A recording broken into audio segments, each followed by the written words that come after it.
Hudson County, New Jersey, Jersey City specifically. And I am at a Hudson County Commissioners meeting where I will be speaking and attempting to protect Hudson County female police officers from an alleged predator Hudson County Sheriff's Lieutenant named Matt Fedrow, Fedrow. And welcome. I'll give a few minutes, and the meeting's going to start just in a minute. And here I'm going to get the link so I could post this on my Facebook as well. So welcome, and this is a very, very important meeting. And I'm here to protect women from this alleged assaulter. Hey, welcome, Dub. Good to see you back. Mason, is that Mason there? My tie's a little tight here. And this is a very, very important meeting. And these meetings are generally not that long. All right, here's the agenda right here. I'm going to pick up here. Are there a lot of items on the agenda today, Carol? Are there a lot of items on here? Yeah. Okay. But they usually go pretty fast, though, right? Yeah. All right. Where am I in the mix? Okay. All right. Oh, good. Okay. Yeah. All right. And that was Carol Jean I was just talking to behind me. She's the clerk here, and she's also the mayor of Kearney, New Jersey, which I unfortunately know Kearney, New Jersey, because that's where I was taken to the county jail on November 14th, when I was unlawfully arrested and put false charges on me, which I never assaulted the police officer, Lieutenant Glenn Gaston, and they lied about it. I got the video. It didn't happen. I was live streaming, for God's sakes. I went to county jail, and I was there. I was incarcerated a total of about 36 hours, and I wouldn't wish that on anybody. Now, understand, most of the people in county jail actually belong there, but a journalist exposing alleged predator teachers in Union City, New Jersey, and being incarcerated because of that, to try to stop me from exposing the alleged predator teacher, Edwin Marinez, who's assistant principal right now, teaching right now as you're watching this. He's going to Union City schools every day because Mayor and Senator of Union City, New Jersey, Brian Stacks, is protecting him. Now, today, we're going to be sharing about Lieutenant Matt Fedrow, who has been accused of egregious harassment and assault against a female police officer. And even though internal investigation said the allegations were sustained, that he sent pictures of his, you-know-what, to a female sheriff's officer, and also attempted to take her bra off during work as assault. Internal investigation found that the allegations were sustained. It means they said he did it. And an independent outside investigation from a law firm also said he did it. But not only is he not going to be fired, he's not going to be charged, he's not going to be arrested, and there's a new sheriff, Hudson County Sheriff Jimmy Davis, who is also an alleged predator. You can look him up, look up Bayonne, New Jersey, Bayonne, New Jersey. Jimmy Davis, he was mayor. Mayor Brian Stack supported him, endorsed him. He became the sheriff inexplicably. And you see the allegations that he sexter a subordinate, tried to get her to go to a hotel room with him in Atlantic City. And the list goes on and on. He's now sheriff, and he's now trying to cover up and bury the findings against Lieutenant Matt Fedrow. And I have had numerous Hudson County female and male sheriff's officers contact me over the last weeks, and they say that Hudson County Sheriff Jimmy Davis and the Hudson County Law Department are going to bury and throw away those charges and not fire Fedrow, who independent investigation outside found out. They said he did it. I'm not saying he did it. They said he did it. Even an internal affairs investigation, of course, they investigate themselves and find them not guilty all the time. Even this internal affairs said it was sustained. Hey, Black North, God bless you. Thank you. Said Truth, AV Designs, and the Collab Fab team. Yeah, call out to AV Designs. He's an incredible video editor. If you need a video editor, see him. Contact him. He's incredible. And if you could put the contact information, Aria, any of the mods in here, of how to connect with AV Designs, Aria. Great to work with, and he's the best editor I know in the whole country, and the work that we are doing here. And please smash that like button, everyone. Hey, welcome to Silver Truth Seeker. Chits Just EM, welcome, welcome. Thank you. I think that's meant you just joined, so thank you. So this is going to be an extremely, extremely important meeting. Oh, hello, man. Yeah, Oh, sorry, off camera. that's right. She just went through. Very nice lady. The commissioner's here. And there's a whole bunch of directors here. And there's 15 people speaking. 15 people speaking today. That's not typical. So I'm not sure what they're speaking about. And I'm going to be speaker number 2 or 3. Looks like, oh yeah, hey Kyle, I was sick for like a month, so I'm glad to be back here. So here we have, they're going to start.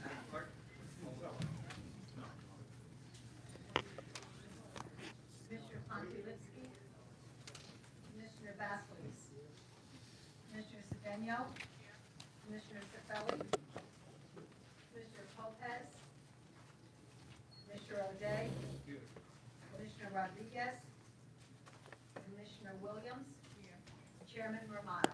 Here. We have a quorum. Please stand for the pledge of allegiance. They have a quorum. Look at what they're doing here.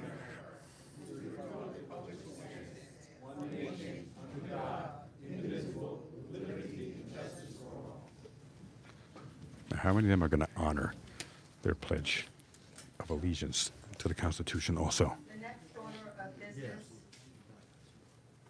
is additional discussion on today's agenda. I turn it over to the administration.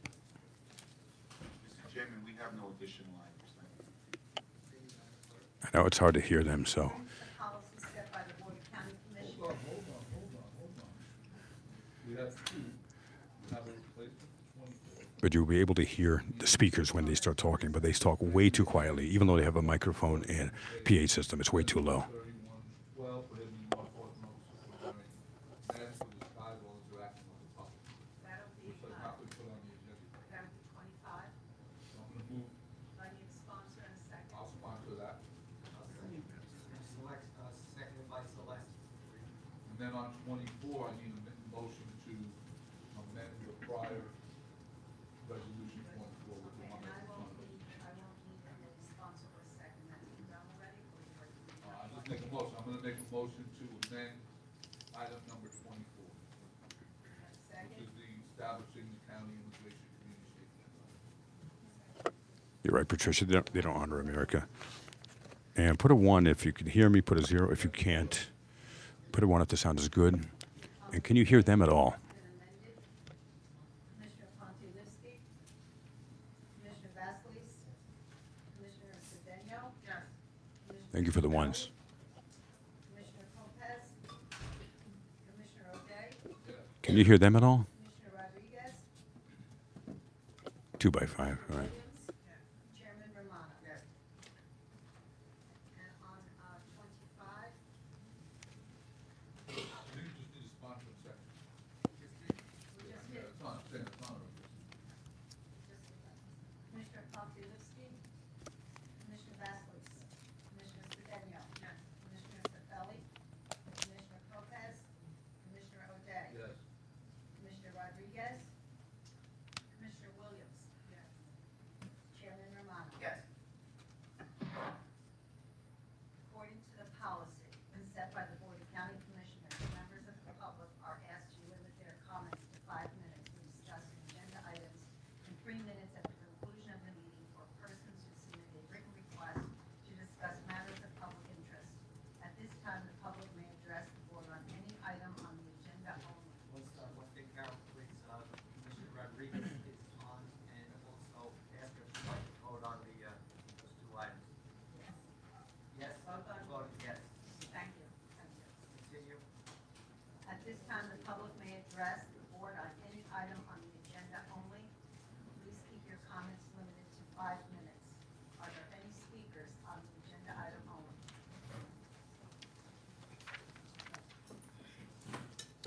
All right. Let me know if you Hello, can hear them. County Commissioners. My name is Courtney Walker, and I'm a resident of Jersey City. I'm here today to speak on item 24, the Safe Communities Committee.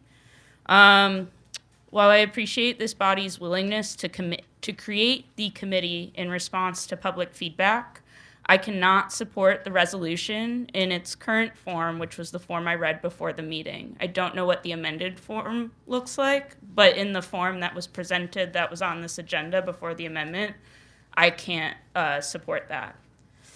As written, this resolution has no teeth. It's extremely broad with no specific goals and no measurable outcomes. It also allocates no funding or resources, which makes it hard to see how this committee could have any real impact on our community. We hear a lot about building trust with the public.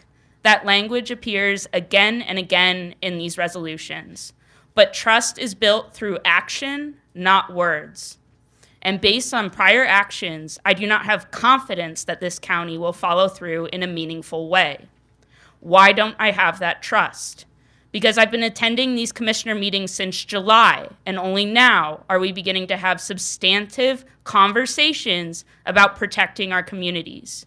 Because last-minute changes to resolutions and ordinances are repeatedly introduced, leaving advocates and residents without a fair opportunity to review and comment. Because I've spoken with people who've served on past county task forces, and in their words, elected officials show up to the first meeting, take the credit, and provide no resources to actually do the work. I also want to emphasize that most of what we've seen from the county so far has been words, not implementation. Resolutions and ordinances have been passed, but key details remain unclear. We were told there is a standing agreement between the county executive and the sheriff's office, yet when I filed an Oprah request for documentation on this agreement, their response was, there is no standing written agreement that qualifies under Oprah. The only concrete step taken so far has been restricting federal immigration agents from county-owned property, and even that has already faced enforcement problems. Just last Friday, an ICE agent entered a county building, and staff and sheriff's officers reportedly did not know how to respond. I'll be honest, I'm tired. I'm tired of the last-minute action and delayed decisions. I'm tired of not being able to trust my local government to follow through. I'm tired of having to follow Oprah requests and ask basic accountability questions. And I'm tired of rearranging my life to attend these meetings and push for the work that our government should already be doing. But what's worse is what our neighbors are experiencing. Going out to buy diapers for your child and not returning home, like what happened to Martin Soto in Kearney earlier this month. Being taken on your way to work at a transit stop, like what happened to at least 2 men near the 9th Street light rail stop between Hoboken and Jersey City. Feeling the need to carry a passport card at all times, like the kids in the North Bergen marching band. That's what's at stake.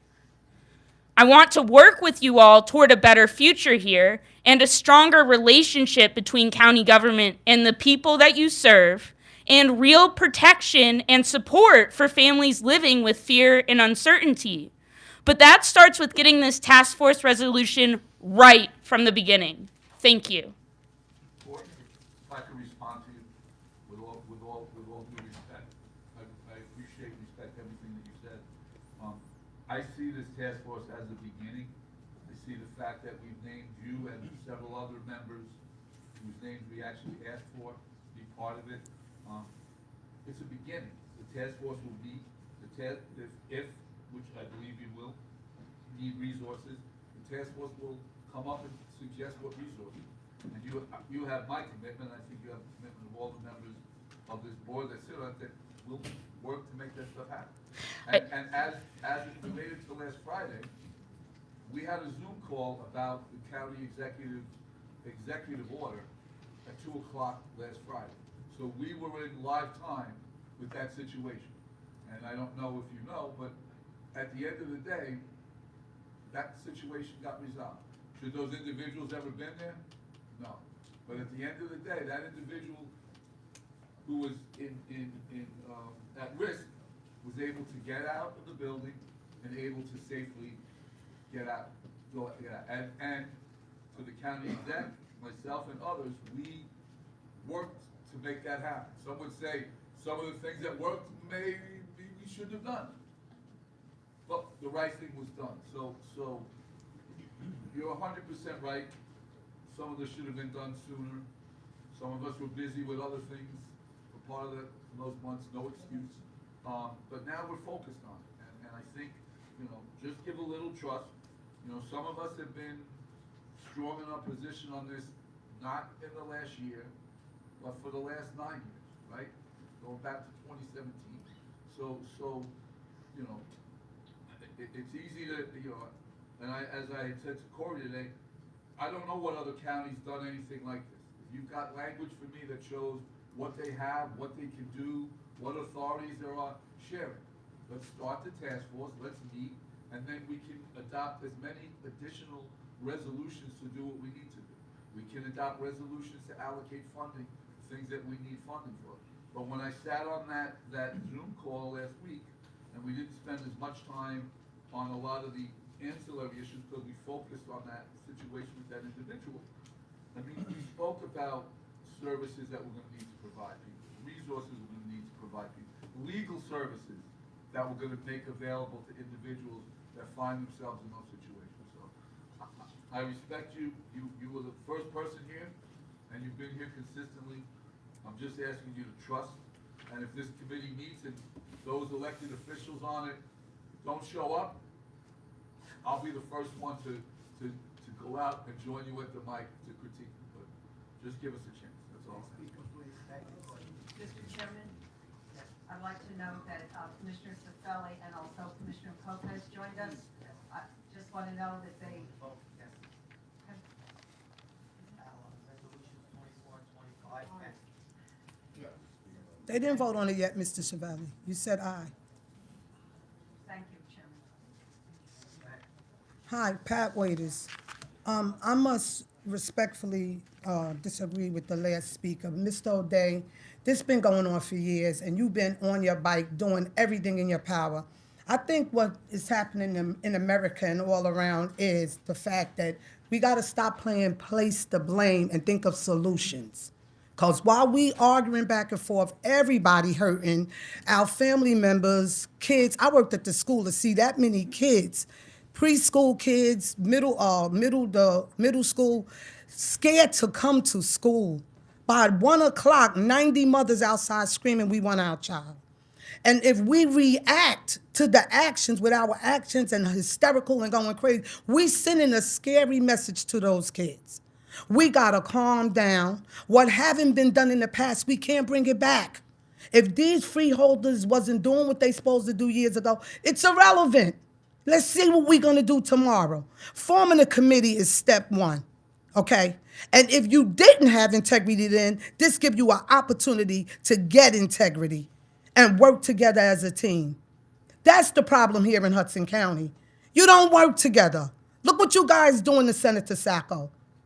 Okay? So how do you expect to get something done and gain the public's trust? All of y'all know Pat Waiters for 21 years been fighting this county on a federal level. And who right now attacking us? The feds, the FBI, undercover, in mask. This is what the politicians is used to doing. So you have betrayed the public's trust. You have betrayed the immigrants. I was working in the jail when y'all got the first immigration tier. Right, Mr. O'Day? I worked there. And it was about greed and money. We could get $1,000 per immigrant. We could get that. It was about money. Y'all need to be ashamed of yourself. We in a mess, but we got to get out of it together. I dare one of y'all tonight to not have a conscience and vote no on this. Shame on you. Because this is just the first step. I walked in 8 below and I said, ICE, out of Hoboken. Out of Hoboken. But I got to send a message. I had hundreds of people behind me. We need 100 more. If we don't send a message and right away come up here and put these freeholders down, we defeating the purpose, y'all.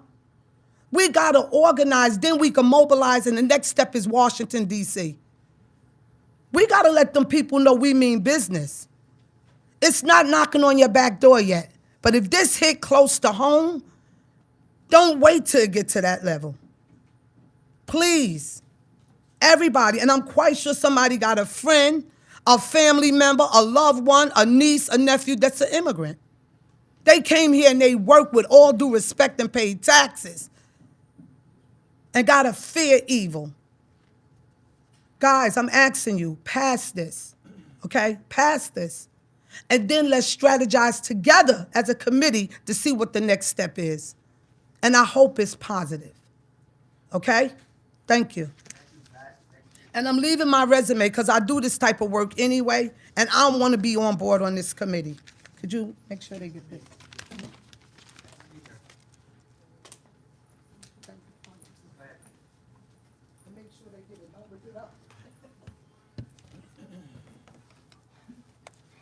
Good afternoon. While I acknowledge that forming the committee is a step forward, it's not enough. It's not enough. There needs to be allocation for funding in the resolution. Last September, I came to this meeting to describe what was happening to families impacted by ICE abductions, imprisonment, and deportations. And I asked for the following: begin an emergency fund for Hudson County families impacted by the detentions.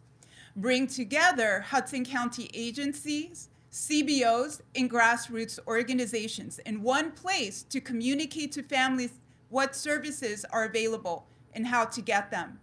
Fund a resource navigator position, even if it's part-time, to help link families to services. None of this has happened. I am here representing those who are unable to be present because of fear. And again, I'm asking for, we'll repeat it, an emergency fund for impacted families. Bring together services and present them to families. Fund a resource navigator position, very specific. What I would like is a yes or no, understanding that a reply cannot be given today. I will return for a yes or no, not for one of these items, but for all of them. Not for we'll talk about it in the committee and make decisions there. No, but a yes or no in the resolution for the task force so that I know what to tell families about support from their county representatives. Since the impacted families can't be here today due to fear, I asked them to tell me about their most urgent needs and how ICE abductions, imprisonment, and deportations have affected them. All of these families live in Hudson County, and I've changed names from Amanda. Since my husband's detention 7 days ago, I haven't been able to go to work out of fear. This has affected our entire family greatly, even more so my daughters, whose right to study has been interrupted. Out of fear, I withdrew them because I feel terrified of going outside and facing the same fate as my husband. The girls cry and don't understand why their father is being treated like a criminal. We are alone and very vulnerable. Victoria, my request is that you help us with something so we can cover our rent. Since my husband was the head of the household and I have 3 children. The rent is high, and if you could help us, it would allow us to continue living this country. I know we are not entitled to demand anything, but we are not here to harm anyone, only to work for the well-being of our family. Jeremy, I wouldn't wish this on any other families, the way we're treated just for being migrants or for being a different color. I just want this to stop so there aren't more families separated. I have been left alone with my 2 children. Because of this, I have lost my job since I have no one to stay with my kids, as their mother is detained by ICE. Because of this situation, I have no income to pay my rent and other bills, since my job was my only source of support. I have gone through very difficult moments, especially since there are 2 children who are also deeply affected by not having their mother by their side. I have testimonials from more families, but I'll stop there. I hope their words show the importance of providing emergency funding and community support to impacted families. Finally, this isn't a question of there not being enough money. There's a lot of money. It's a question of how it's distributed. Will this county prioritize these families when distributing funds for the county? So the resolution for the task force needs to have emergency funding in order to have my support. Thank you. So, just to,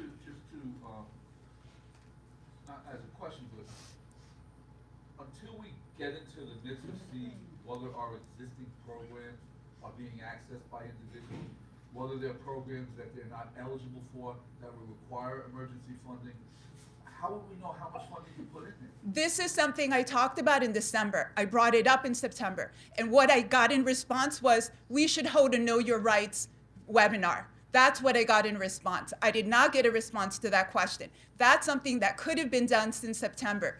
Emergency funding needs to happen. It's happened in other counties. But again, I answered your question. Well, Thank but you. You gave me the answer that, you didn't answer it the way I wanted it, because I don't know how much it is.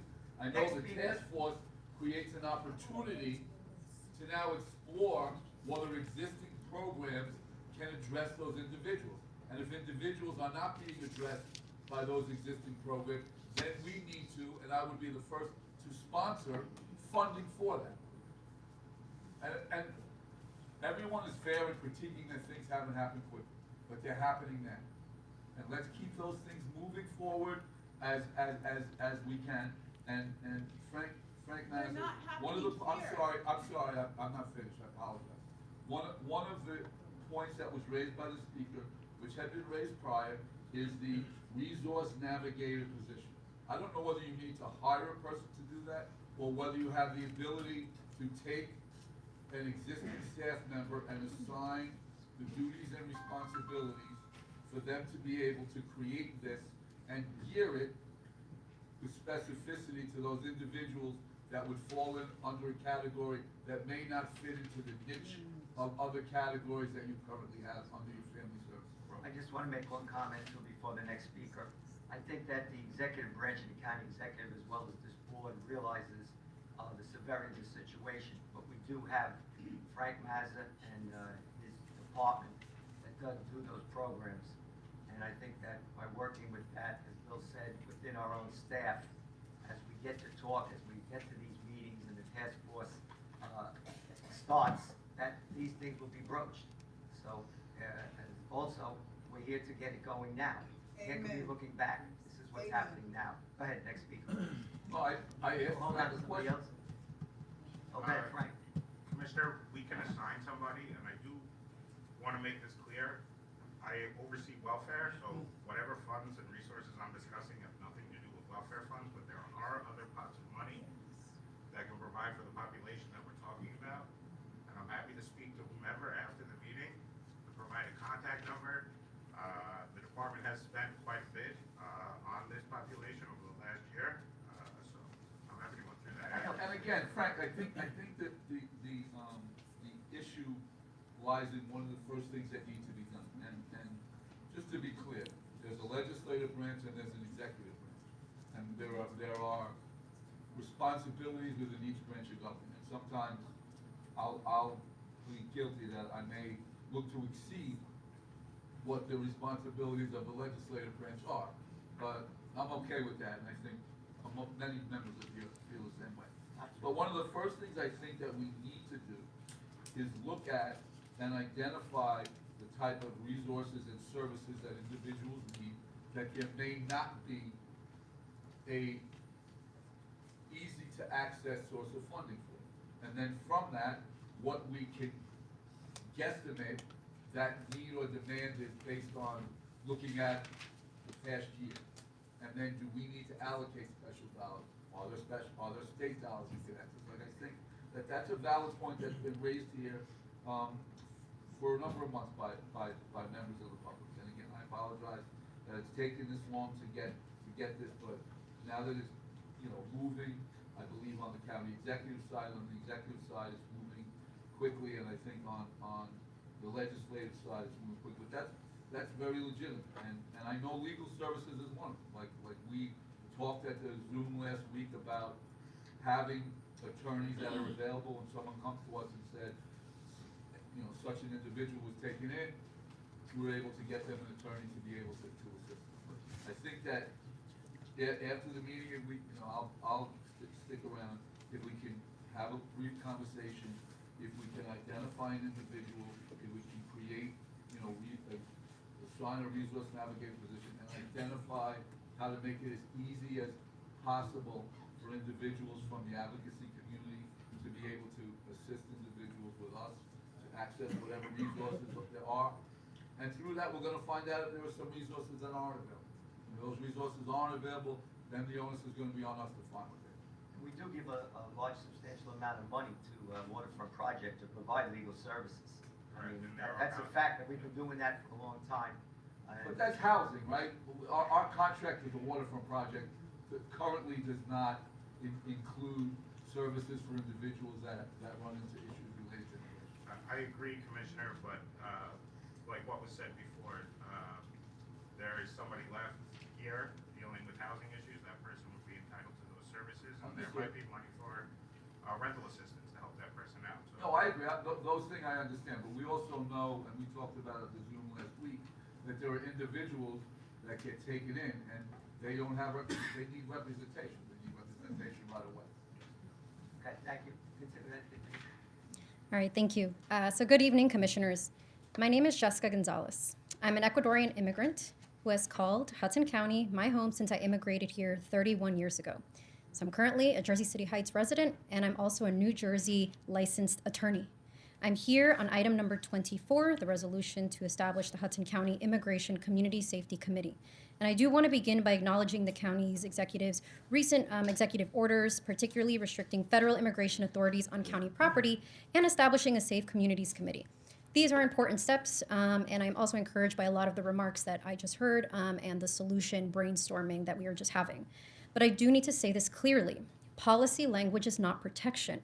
A resolution without enforcement mechanisms, defined tasks, funding, and a hard timeline becomes symbolism, and really we are past the point of symbols, which from what I heard today, we can all agree on. So our residents are living in real time with fear, disruption, and economic harm. But we also have to be honest about what we are up against. ICE agents do not respect the rule of law, and they will continue to make Hudson County their sandbox until they face accountability for their gross misconduct. So if it's the county's intention to make sure residents feel safe, if it is the county's intention to curb ICE presence, if it is the county's intention to hold them accountable, then real steps have to live outside of papers and PDFs. We must combat ICE with action, or else we're just as guilty as letting them frolic to carry out an incredibly racist and discriminatory agenda. So I want to take it back to Sunday, February 1st, where my street in Jersey City Heights became the center of an ICE perimeter. I learned of these raids through Jersey City Soul's various channels. Mid-breakfast, my husband and I got dressed for 10-degree weather, and we went out to patrol and to warn neighbors, and I carried my American passport. But I do really want you to sit with that. I'm a U.S. citizen, and I'm a lawyer, and I still felt I needed proof of my right to exist in my own neighborhood. Central Avenue turned into a ghost town. A store manager that I've known for years was crying in the streets hysterically after ICE surrounded her, demanding that she show her documents. I walked into a family-owned restaurant that has fed me for 12 years, and I watched their faces go pale as I told them the news of what was happening, and they began to close immediately. I've spoken to numerous residents of Hudson County, and the resounding feedback is fear. Fear of dropping their kids off at school, fear of taking public transit, fear of walking to work, fear of going even to their favorite restaurant. One can't eat or sleep, and she spends the day looking outside of where she works for fear that ICE agents might come to her workplace. Another sent her child back to her home country for safety, unsure of when she will ever see him again. Another won't leave her apartment, and a couple is afraid to apply for a marriage certificate for fear of what they're going to have to present in terms of documentation to government agencies. And I'll be honest, I fear every day that I'm going to receive a call from a rapid responder about my mom, my uncle, my aunts, or my cousins, even though they are citizens of the United States. Because these are not criminals, and I understand that this is incredibly popular rhetoric that those that are being targeted are criminals. But our most recent report, as of January of 2026, revealed that close to 80% of those in ICE detention do not hold any criminal record. So I want to dispel that on the public record right here and right now. But also at the moment, the burden of protection is falling on unpaid volunteer rapid responders and grassroots organizations such as Cosecha, Estamos Unidos, and Seoul, Jersey City, working around the clock with limited resources. Right now, in this moment of fear, it is important, and I'm sure that you will agree, to empower our residents. You might have faced it yourself. You walk differently when you know that you have rights, when you know that you are protected, when you know that there are neighbors out there looking for you, when you can trust that your own government is protecting you.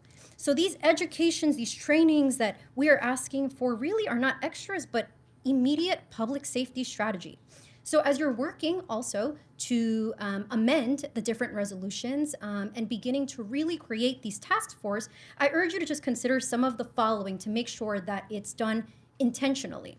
To add hard implementation deadlines. So deadlines for the first meeting, public deliverables that are accessible, and a public rollout with dates, not just soon.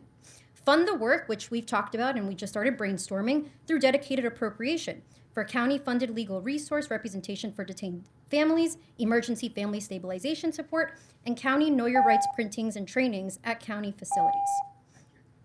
Can we add you to the meeting? Sorry? Can we add you to the task force? I think I would be open to exploring, but I would say that there are people who have been doing this work for far longer than I have. However, I am available to be a resource in any way possible. I do have a few more recommendations. I'm happy to provide it in writing at some point. Can you stay till the end of the meeting? Yes, I can. Okay, thank you. Billy wants to be a lawyer when he grows up. I dropped out of law school to become a politician. Next speaker, please. Good evening, everyone. Ryan Heisinger, Ward C, Jersey City resident. I've been here over a decade, and I'm here to talk about ICE again. I would echo the sentiments shared by the earlier speakers, and I just want to kind of let you in on the reasoning for what we're saying today. When I asked 2 weeks ago about the executive order and the resolution and how it would be enforced, Commissioner Cifelli felt it important to remind me that we have a federalist system, which can be very complicated, and Alberico stated that it was so delicate to navigate the jurisdictional aspect, and neither of which were particularly reassuring to hear when I was simply asking for confirmation that the order would be enforced as plainly written. But at least I wasn't surprised when I then overheard Jeremy remarking after the meeting to someone how the county sheriff simply cannot get involved in federal enforcement, which got me thinking, honestly, why even issue the executive order? Why even pass the resolution if they are unenforceable in this body's view? Is it because you earnestly believed that ICE would respect them? Because that clearly isn't the case, as I think we all know. We saw last week alone, our rapid responders confirmed that ICE was present in Braddock Park again. And then, of course, and we'll talk about this more later, but last Friday at the courthouse. So, the day after that, that Friday at the courthouse, Commissioner Aponte-Lipsky wrote that in the Hudson County View that holding ICE agents accountable for violating the law is, quote, impractical and would be ineffective. And I just think that if this county is not willing to take steps to systematically protect its residents, it has to be willing to take steps to support its affected residents, the ones who get kidnapped because of our inability to protect them, or our unwillingness, rather, to protect them. And so, while this body has failed to act, and I appreciate that y'all are acting now, I really do, but while this body has failed to act for a year now, grassroots organizations, many of them volunteer-led, as the last speaker noted, have filled the gap. Stephanie, who spoke earlier, has built relationships with more impacted families than I can count. She's coordinated with other organizations and individuals across the county to provide rent support, legal support, food and diaper distribution, and more things that I can even wrap my mind around. So before we agree to join a committee, we need some sort of commitment from the county, because what is the county's contribution going to be? We've already laid so much groundwork and built so many connections. What is the county going to contribute? So that is why the emergency fund for families feels so important. That is why funding a resource navigator position feels so important. So that is the justification behind like why some sort of allocation in support of this committee feels absolutely vital. Thank you. Thank you. Next speaker.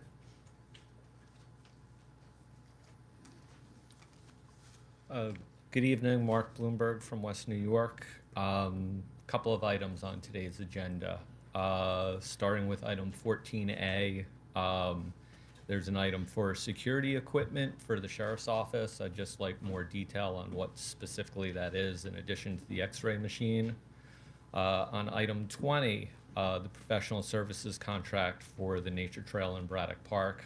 Commissioner Basseles or somebody from the Parks Department, whether it's now or after the meeting, could provide me more detail on that because it wasn't very clear from the resolution on the wall. And then moving on to the item of the day, number 24. You know, as I was looking into this task force and other task forces that the county has had in the past, I came across a county food task force. And I was wondering if that still exists, what its accomplishments were, and would this task force, at least a portion of it, be replicating work that's already been done, or are there members of that have been considered for this task force? I know that I myself have been suggested as somebody to be part of this task force. I only just saw a copy of the actual resolution and what its goals are just in the last day or so, and haven't had a chance to fully digest it. But a lot of it seems to be focused on county internal policies, which people such as myself and other members of grassroots mutual aid organizations are not going to be able to contribute much to that portion of the conversation. That's the majority of the bullet points. Where we do have the expertise is in all the organizations and the connections and the grassroots organizations that are out there that are providing resources already that the county isn't necessarily aware of. And likewise, those organizations aren't aware of the county resources either. So I'm suggesting that, you know, to rethink a little bit about this committee and how it's organized and how you have people focused on it so that you do have the right areas of expertise. Because while I can sit here and be critical about how law enforcement is going to handle situations at the courthouse or in parks and so forth, I've got no background on that within it all.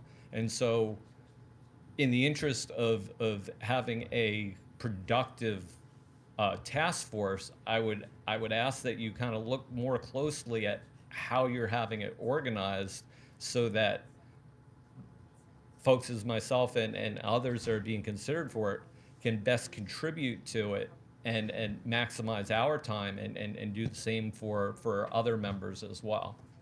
Thank you. Thank you. Mr. Bloomberg, somebody from Parks will see you after the meeting to answer your questions. Anybody from Parks? Good.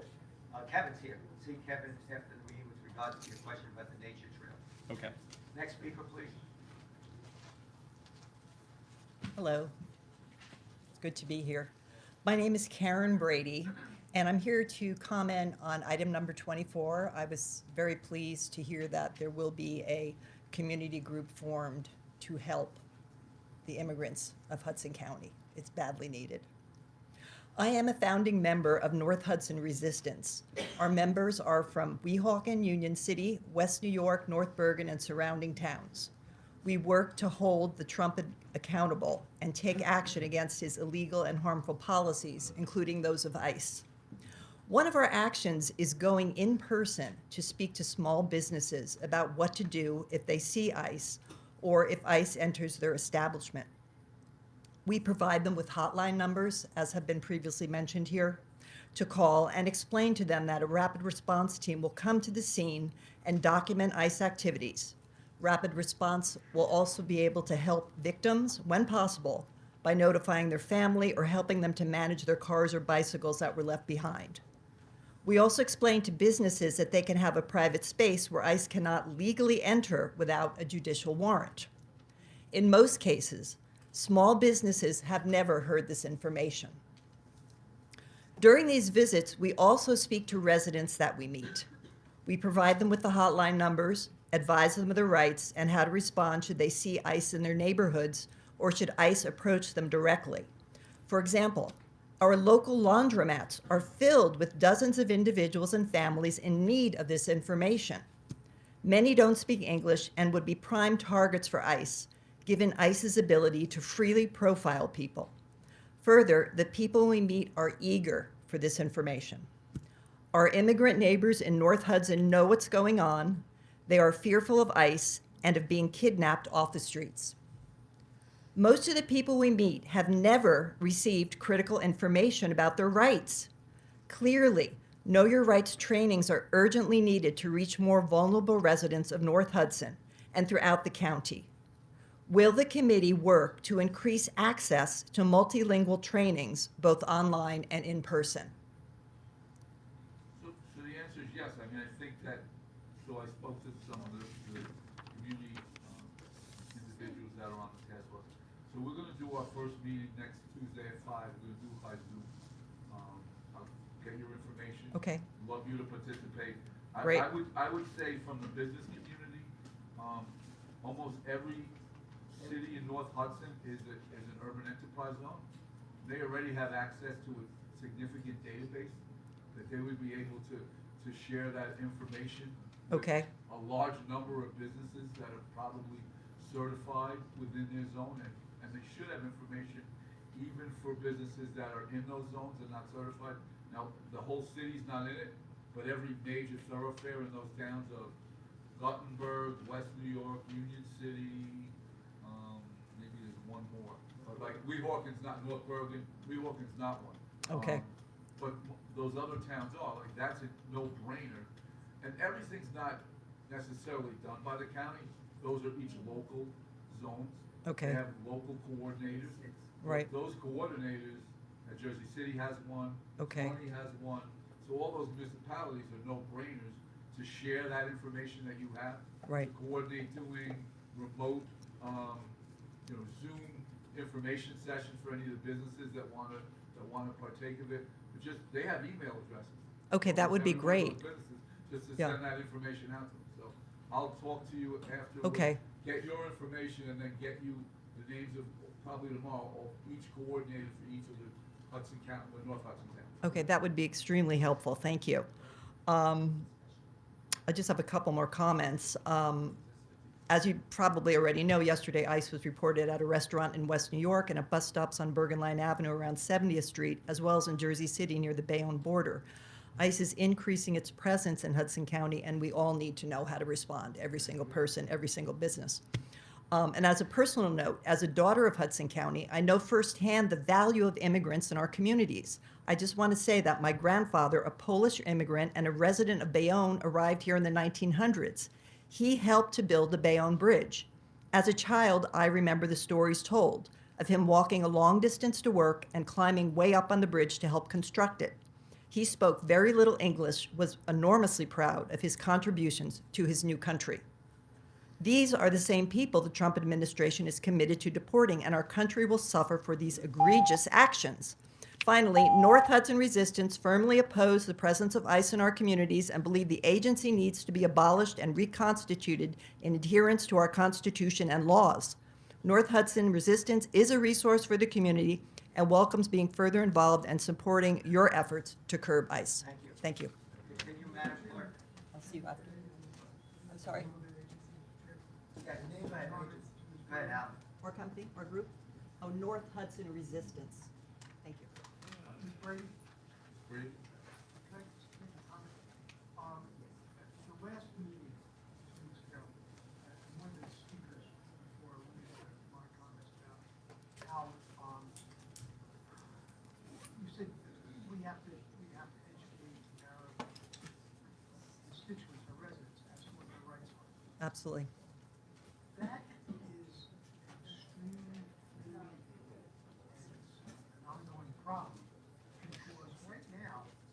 Congress of the United States is debating what are the rights when ICE comes knocking at your door and they don't have a judicial warrant. Can they just come in with an administrative warrant? And right now, that's being debated between members of each side of the aisle. Right. And I don't mean to be over politicized, but I think we all know what side is for administrative warrants and what side's for the need for judicial warrants. Absolutely. And that's a Fourth Amendment issue, Second Amendment issues, 14th Amendment issues. There are and Ms. Gonzalez, I think, is here, and she's an attorney. Mhm. I think she'll vouch this because I also am an attorney. And those issues are, in my mind, should be settled, but they're really not in today's political environment. Right. So it's one of the components is, I think many of the speakers talked about what we need to do locally to support to our immigrant population that is being offended by this, so that they can go to take their kids to school, go shopping, go to a laundromat. And I too am a child of immigrants in Hudson County. Hudson County was built by immigrants. Absolutely. And I don't think anybody in this room is anti-immigrant.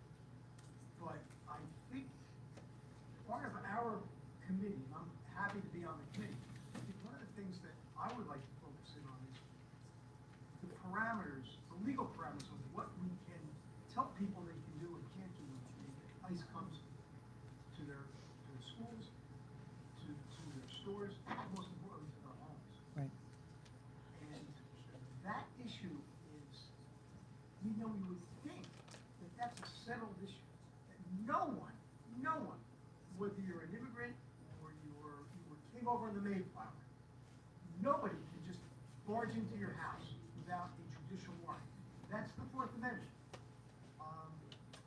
So all I'm saying is that we're trying to work through that. And part of our obligation, our committee, is going to be for the social support of people right now, whether it's food, legal education, housing. We have many programs that predated the ICE crisis that are available, but they're probably not all inclusive. That's one of the things that our committee is going to look at is what programs are out there and available, that's what Mr. Mazza was talking about, and how can we supplement those to fill in any gaps that we're missing. Right. But on the legal end of it, I think Ms. Gonzalez would acknowledge this, is that there are questions now that are being debated in Washington that. But who's throwing them into the gray area? Please, I'm it's sure not a Ms. dialogue, Gonzalez's- he's speaking, Ms. then we have to Gonzalez's continue. mind, and in my mind, shouldn't it be open to debate? I mean, I don't know why, and I'm not gonna sell this, but why can enforcement officers, ICE, or the border control people, why do they have a right to go into your house without a judicial warrant? That makes no sense to me. It's totally unconstitutional. But unfortunately, that's something that's being debated today. I don't know why it's being debated. Well, hopefully, that'll work through. But I agree that what we can do as a county is, first and foremost, have empathy and humanity and fiscal support for our people in our county, whether they're documented or not documented. How we can support them with their food, their transportation, their police protection. There should be no reason why someone who feels they're being offended or affronted, whether it's by ICE or somebody else, can't pick up the phone and call the police out of danger that, God, they call the police and it's gonna get to ICE. There's no reason for that. So that's where the education is. But I think what we need, and that's what the committee's gonna do, maybe we're late to the game. I've heard some speakers say that we're woefully behind. Maybe we are, but as my colleague, Commissioner O'Day said, let's get it done. Let's get it going. Thank you, Al. Okay. Okay. Thank you. Madam Clerk, one other comment, though. As we speak here today, I think strength is in numbers. I hope that everyone, all the advocates, also go to their municipal council meetings also. It can't just be county government. I think it has to be municipal government, has to let our state legislators know how we feel and everything else. Continue, Mr. Chairman, Oh, hold on, one more speaker. Go ahead, sorry. Thank you, Commissioners. My name is Nelson Baez, and I live in North Bergen. 2 weeks ago, on Saturday, ICE was seen on 87th Street and 3rd Avenue going the wrong way in traffic. Now, I'd like to know, if they hit my car, or if they hit my child, who's responsible? They are, under New Jersey Well, then- Title 39. Well, that's all well and good, but what happens? That's red tape. Who's really responsible? If they leave, if they just hit and run, because they might not just stay. So what recourse do I have? And Mr. Baez, I think you put your finger on one of the other legal issues, which is, as we've seen in Minneapolis the last month. Who investigates ICE? When ICE makes a mistake, when ICE errs, when ICE kills somebody, who investigates ICE? Do the locals investigate ICE, like normally, or does ICE investigate itself? And that's an excellent question. And that's one of the things I think that's being debated in Congress right now, and trying to come to some arrangement with ICE. Today, if I'm wrong, I probably a news junkie, I apologize for that. But at 6 o'clock this morning, or 8 o'clock this morning, I saw Mr. Holman say that they were pulling the surge out of Indianapolis. Okay, but where's the apologies? Who cleans up the mess that they left? And that's, I think that goes to you. Who polices ICE? And that's something that's, there's no, right now, we don't have an answer to that on a federal level.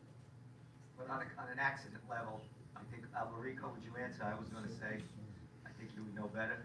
It's treated as a motor vehicle accident that happens in that jurisdiction, and a report has to be generated by the municipal police force with regard to any vehicle that's involved in an accident. It should be, I mean, we can't provide legal advice on that, but it should be, because it's dealing with federal matter. It's dealing with municipal matter. Right, but with the federal government. Vehicle's a vehicle, no matter what kind of plates are on it. Just one more thing. Just one more thing before I. No, not really. Even beyond, even before. Excuse me, but Al, can we let him finish first? Let him finish first. Go ahead, Mr. Nelson. Okay, I understand about federal government. Federal statute states that Border Protection can operate 100 miles from the border. They're going way past where they're supposed to be. This is no longer something about enforcement. This is suppressing and fear. This is not about enforcement any longer, because they operate by federal statute 100 miles from the border. Now they're coming all the way north. This is not about enforcement. And I hope to God that we all understand this. This is overreach. But once again, my issue is safety. And I don't want to see a kid get hit because ICE is chasing somebody down with their car. I don't want to see myself involved in an accident when I have nothing to do with it, when ICE just decides to go against traffic as I'm making a turn onto my street and I get a head-on collision. Mr. Baez, on a micro level, you're absolutely right. That's a great question. On a macro level, you alluded to something else, which is even a broader question, which is, this isn't just about immigration. This is about control of our government policies. If anybody in this room thinks that this ICE enforcement surge, as they call it in Minnesota, they call it the catch of the day in Maine, I think. If you think that's just simply about gathering the worst of the worst. By the way, I think the Cato Institute, which is a pretty conservative institution, said that of all the people that have been detained by ICE in the last year, less than 14%, had criminal records. So it's not the worst of the worst. There's a macro thing going on here. You're absolutely right. It's about who's going to control the elections. Because I think one side of the aisle realizes that the end is near. Come November, there's going to be a new wave, and they're rigging everything out. They're accusing everything they can rig now, and their enforcement's going to be, well, let's get military people in place in those states or locations where we think we're going to lose games, and they're getting us numb to the idea that it's acceptable to have military people in uniform at our polling places. That's not America. And that's what this is all about. I think you're absolutely right. There's a bigger picture that we can't lose sight of. Macro, micro, you're right. Who's going to take care of your neighborhood when the ice goes down the wrong way and jeopardizes you or your children or your property? You're absolutely right. But I think there's a bigger move afoot that we can't take our eye off that. This is going to come down to a political decision. And it's going to be the integrity of our election process and the integrity of our government. And that's what the other side doesn't want us to focus on. Thank you. Next speaker. Mr. Chairman, Commissioner Lipsky isn't here, but she sponsored 4, 5, 6, 9, and 12. I'll take all of them. You'll take all of them? And we don't need a second. We have everybody here on that. So may I have a motion to approve all the items on the consent agenda? Daniel and Lopez. Commissioner Pontilivski, Commissioner Vasquez, Commissioner Cedeno, Commissioner Stefeli. Yes. Commissioner Lopez. Commissioner O'Day. Commissioner Rodriguez. Commissioner Williams. Okay, so they're voting now. It's going to be public general comment pretty soon. Thanks for staying with me, everyone. I know this can get very slow, but this is also very important. What the comment is saying, what the public is saying. So if I change on 19, I want to change my vote from yes to abstention. 19, so noted. 12,542,089, including state grants received or expected to be received in the aggregate amount of $9,310,826. Therefore, and authorizing the issuance of $3,077,393 in bonds or notes to finance part of the cost thereof. Commissioner Pontilivski, Commissioner Vasquez, Commissioner Cedeno. Yes. Commissioner Stefeli. Yes. Commissioner Lopez. Commissioner O'Day. Yes. Commissioner Rodriguez. Yes. Commissioner Williams. Chairman Romano. Yes. The ordinance has been introduced. We have 3 ordinances for public hearing. A1, roads and public property, an ordinance amending Chapter 200, Article 27 of the Administrative Code to establish traffic calming devices on Hoboken Avenue and Central Avenue, New Jersey City. This is the time fixed for the public hearing of this ordinance, which was introduced to the meeting of January 29, 2026. Advertised as required by law, together with a notice of hearing for this time. It's been posted on the County Commissioners Bulletin Board and made available to the general public. Are there any speakers on this ordinance? Motion to close. Second. All in favor? Aye. Opposed? On the final adoption, Commissioner Pontilivski, Commissioner Vasquez. They didn't give a chance for anyone to say yes. They shut that down quick. What are they hiding? Commissioner O'Day. Yes. Commissioner Rodriguez. Commissioner Williams. Chairman Romano. Yes. The ordinance has been adopted. Ordinance A2, roads and public property, an ordinance amending Chapter 200, Article 8 and 10 of the Administrative Code to regulate parking at the east side of Central Avenue and west side of Hoboken Avenue in the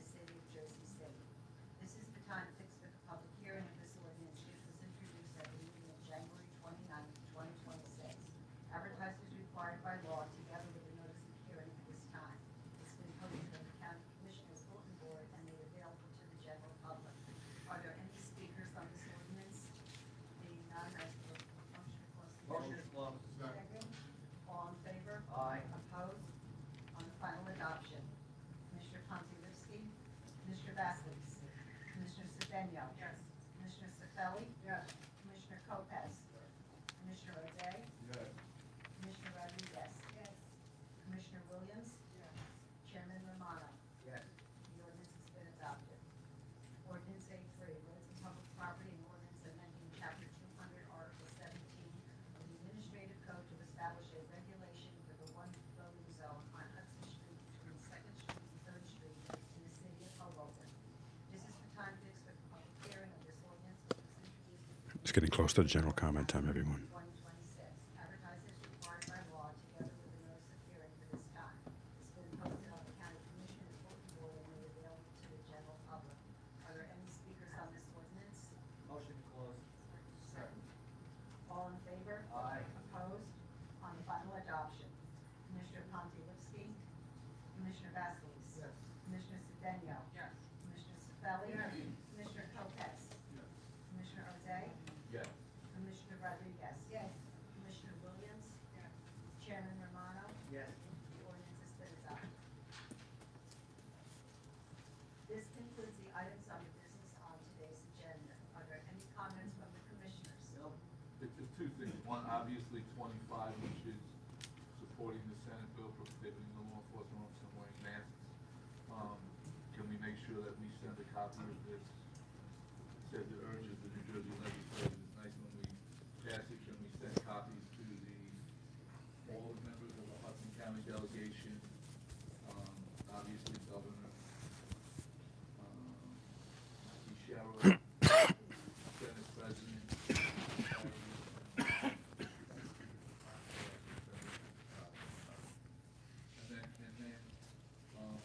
Just because it has been referenced, I believe, by one of the speakers, and we've spoken about it, the last meeting and as late as the public safety meeting today.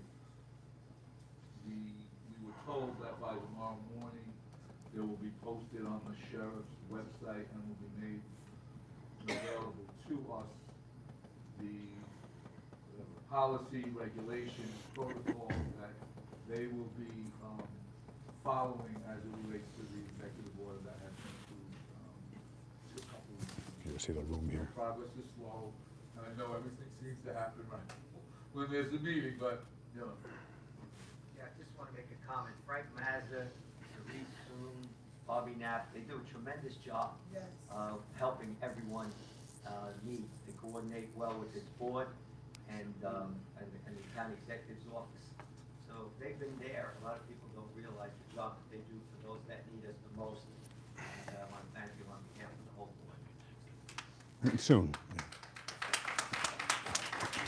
Okay. Madam Clerk. Are there any comments from the chief of staff or the county executive? Jenny? Yes, you I'm too sick to talk, honestly. You don't want to hear me cough. Thank you, though. Okay. Go ahead, Madam Clerk. This is the time for persons who submit a timely written request to address the board on any matter of public interest. This isn't here. Please remember to limit your comments to 3 minutes. We have speakers. The first one is Claudia Ordanaviga. Good afternoon. Thank you so much. Hi, Commissioners. Oh, I'm sorry. So sorry. Thank you. Hi, good afternoon. Thank you for allowing me a few minutes to share the floor with you. My name is Claudia Ordanaviga, and I am a Union City resident, and I'm the Urban Agriculture County Agent for Rutgers Cooperative Extension in Hudson County. As County Extension Department Head, I'm just here representing all of my colleagues to share some updates on the work and impact that we've been able to make through funding that is approved by you, the Hudson County Board of Commissioners. Extension exists in every county in New Jersey, and our mission is to bring the knowledge of the university into the community through deep community engagement. So since 2021, our Rutgers team has held a strong partnership with the Hudson County Department of Health and Human Services, with the Office of Director Toon, the Office of Food and Health Equity Services, and the Division of Children and Youth Services, as well as the Hudson County Department of Parks. And we're housed in Jersey City, and we've reached a lot of communities throughout Hudson County. So prior to 2021, we were limited to only providing nutrition education, and since then we've grown significantly to have a full extension office that provides youth development, health and wellness, agriculture and natural resources, and nutrition education. So I have a report that I've brought just to share with the commissioners that highlights our team's work, and I just wanted to share a few of those. The Youth Development Department, for instance, has engaged over 500 Hudson County youth in various free, long-term programs, as well as an additional 500 community members through one-time outreach events. These programs are mainly centered on food systems, food justice, urban agriculture, environmental stewardship and sustainability, STEM, equity, and teen leadership. And we have a cornerstone youth development program that focuses on urban gardening. And one of the kids said, I think I really like the hands-on experiences because since we live in a city, we don't get a lot of that, especially to do with gardening and stuff. And this really gave us the opportunity to learn things hands-on. I like the community aspect and the people that we meet at our site. And a lot of youth have similar reflections that they've shared with us about this work.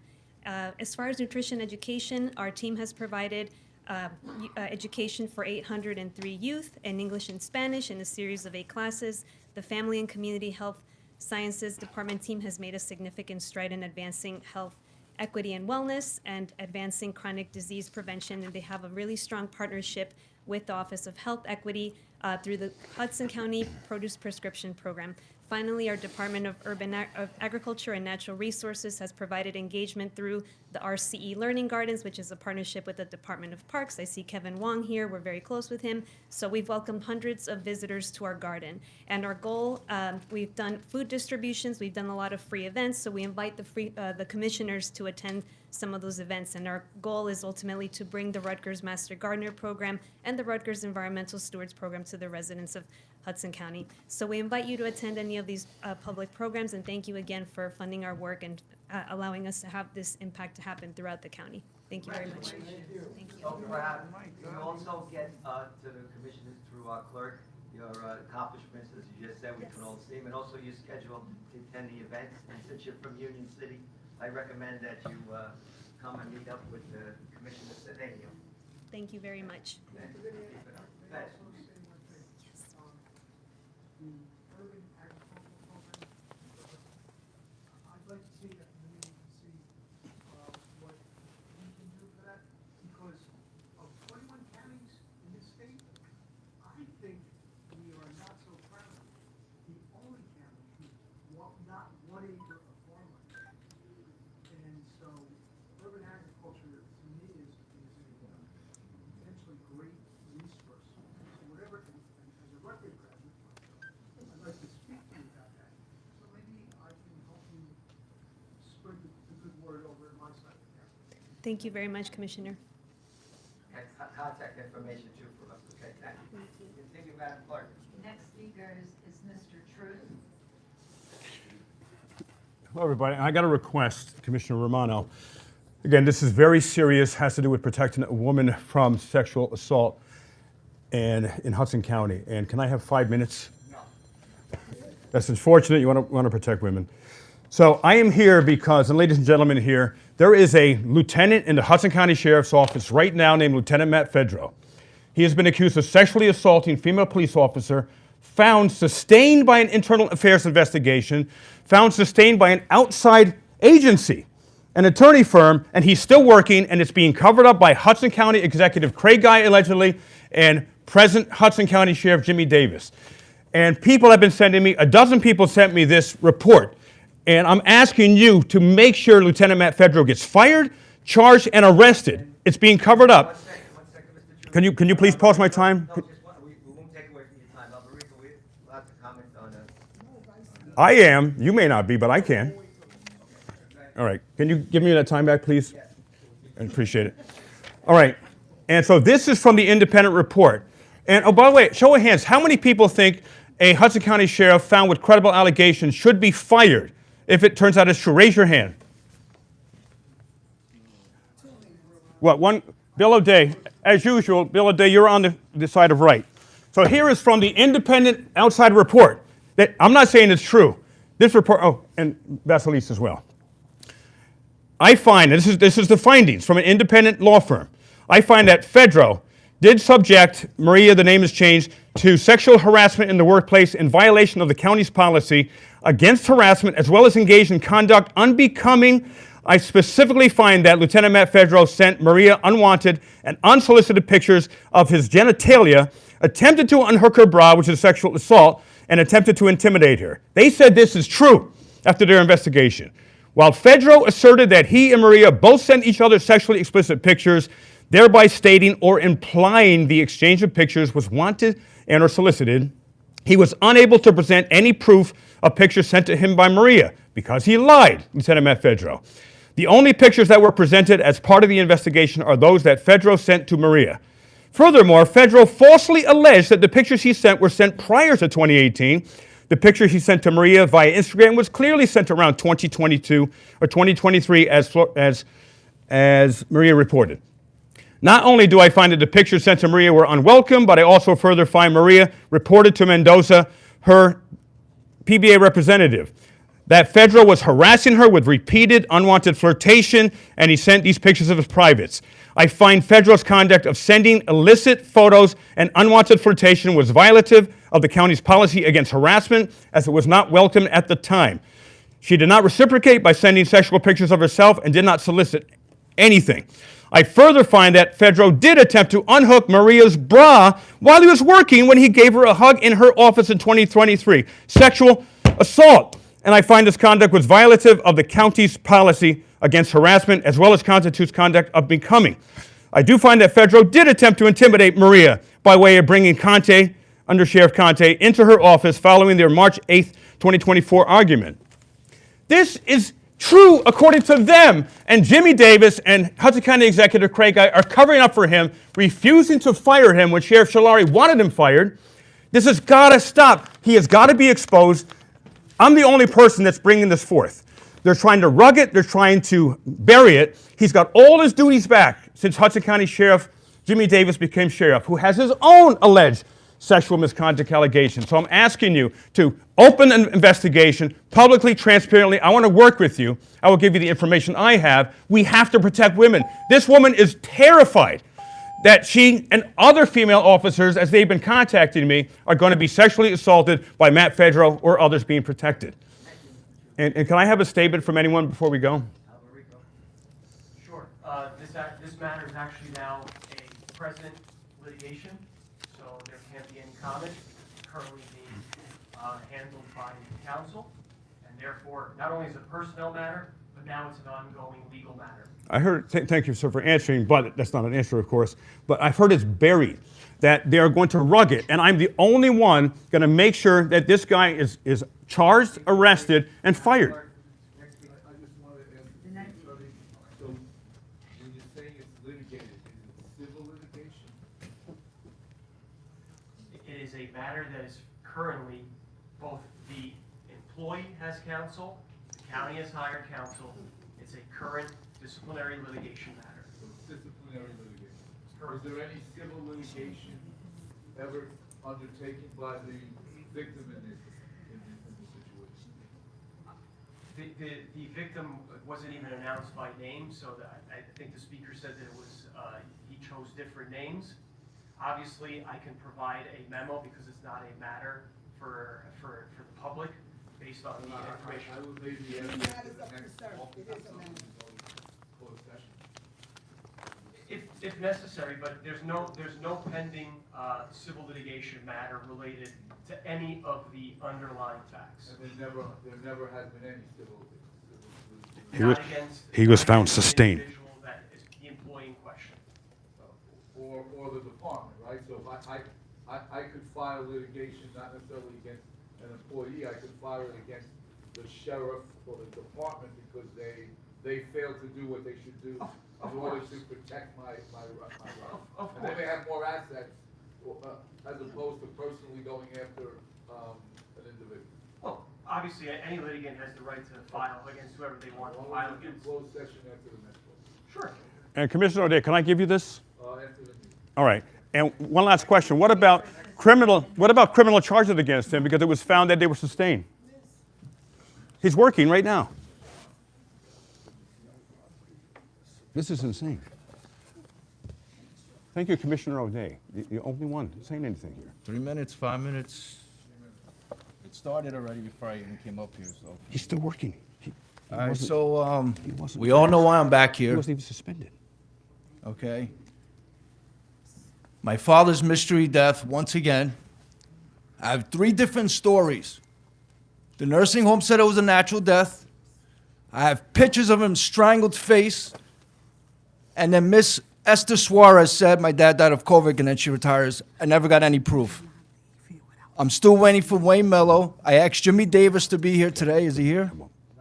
He's not here. Of course, when I call his office, I call everybody up and down the chain.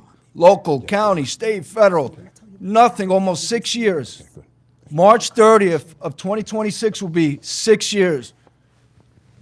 And nothing is happening here. And everybody cares. I don't mind everybody caring about ICE and what their law enforcement's doing, no problem. How about the local and the prosecutor's office? Here in the state, look what they did to Leroy. Attack him on camera and everything. Nothing even happening. Nobody even cares, but everybody speaks about ICE and everybody else. That's fine. That's fine. I don't mind. People are people, and everybody should have respect. But where's my fairness here? And the only 2 people that knew my father was Brian Stack and Bob Menendez. Okay? And I had issues with Brian Stack, as we all know, in 2012 when he put his hands on my neck. And now we have a massive cover-up. Local, county, state, and federal. I've been going. I have stamps and everything here. Trying to get this investigation. Right, Adam? Yes, no? Yes, no? I have here letters from Brian Stack saying he was going to investigate. He never did, and these were fabricated. He didn't even put the nursing home that's supposed to be here. Lilybeth. Don't even know what happened to her. How many times do I have to come here and speak about this? And I don't get nothing done. I can't even get an investigation. I can't get anything. And nobody has any answers that could help me out here, care. Maybe we could go protest up there, shut down Hackensack Marine Hospitals and that nursing home. Maybe you guys could all vote on that. Maybe we could arrest Brian Stack, maybe. And the retaliation that has been going on after my father's mystery death, with my brother's children in Bergen County being retaliated. I just got I got pulled over in Bergen County going into Sea Caucus by a call side officer. I don't know what's going on here. This is now we have a nursing home murderer for 6 years on the loose because none of these public servants want to do anything. It's a disgrace to our country.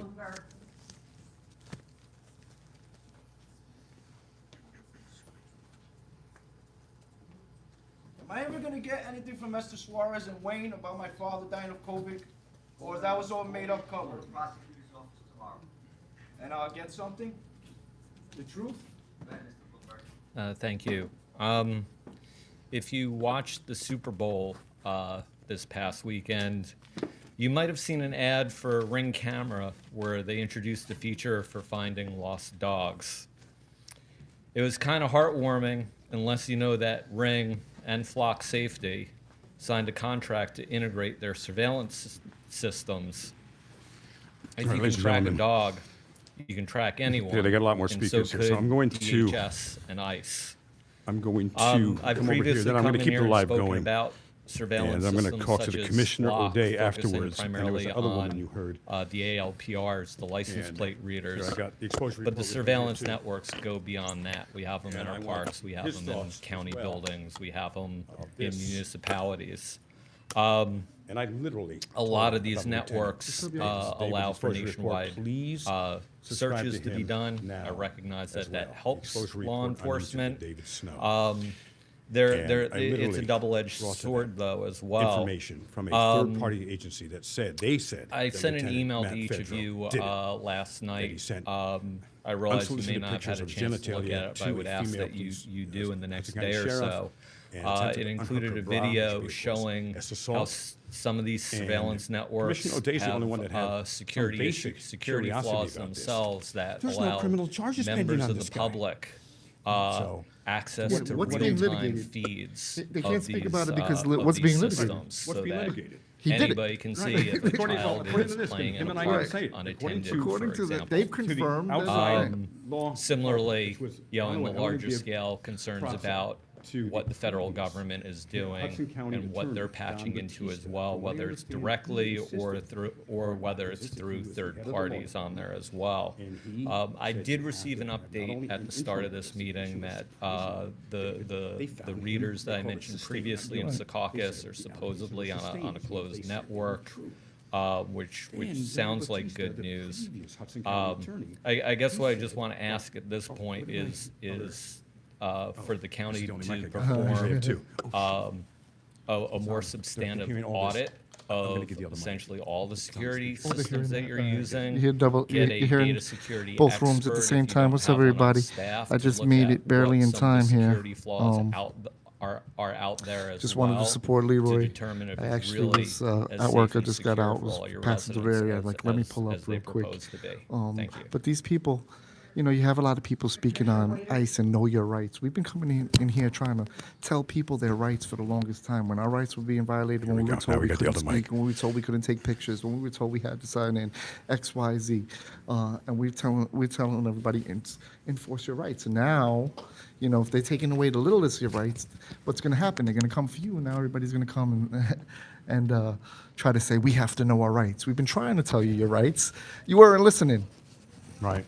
Yeah, so you may not have been able to hear what I said. I totally forgot because I had a mic on the podium. So that's your mic there, David. So I'm going to repeat what I said. I and David are the only people trying to protect this female officer and the numerous other Hudson County Sheriff's female officers who have contacted David and myself, begging and pleading us to help them, to make sure Lieutenant Matt Fedro's the investigation and the accountability doesn't get swept under the rug. They call it rugging it as police work. And I was just told it's done. That when Hudson County Sheriff Jimmy Davis just came in, who was also an alleged S-predator, that he covered up for Lieutenant Matt Fedro, and that it's gone. Lieutenant Matt Fedro has all of his jobs back. In fact, here, I got some information here. Wasn't he out of work for a significant period of time until Right. Jimmy Davis took office? Because previous Hudson County Sheriff Frank Scolari, good guy, good man, no scandals, as far as I know, super honest man. He was trying to fire the Lieutenant Matt Fedro. And according to many sources, they said the law department wouldn't let him, fired him. So what did Lieutenant Matt Fedro do? He took an inordinate amount of sick days. He called out sick for, I think, 2 months. Still allegedly attended political events, totally illegal. He was waiting for Hudson County Sheriff Jimmy Davis, his very good friend, to get into office, just happened in January, and then to cover up and kill any accountability. And I was just told by numerous sources inside the Hudson County Sheriff's Office and inside the law department. I've got some new sources from the law department, and that's Albrigo's department. And they said, that, oh, it's done. They've covered it up. Nothing. When it was found internal investigation and an external law office. They're saying he did all those things that I read. And I only had a chance to read maybe 30% of it because Commissioner Anthony Romano would not give me extra time. Right. And he knew what I was going to talk about because they're all trying to cover it up except Commissioner O'Day. And so what are your thoughts about this? I mean, this is incredibly serious. This guy, according to them, sexually assaulted and sent his pictures of his privates to an officer underneath him. Yeah. He's a lieutenant and she is a regular Hudson County officer. And he's walking scot-free. Yeah. Oh, and they all know it. Right, and before you share, there's one more thing here. And this is what was sent to me here by some inside people in the law office, in Federico's law office. And said, let's see, where'd it go? And anyway, someone said, I can't find it there, but what they said is that Lieutenant Matt Fedro did lose a few of his duties, but now that Hudson County Sheriff Jimmy Davis, who was accused of SEXTING, one of his workers, $180,000 lawsuit, $500,000 lawsuit against Bayonne, New Jersey, when he was mayor, that it was an S-charged environment, hostile work environment. And he becomes the Hudson County Sheriff because Mayor and Senator Brian Stack of Union City, the #1 protector of S-predators in the state of New Jersey, endorsed him and got him elected. Another alleged S-predator. I mean, this is Jeffrey Epstein Island right here. That's exactly what I was going to say. This is like a local Epstein Island. They're all part of the same gang. We're not in it, but they're all in it. So yeah, they're going to protect each other.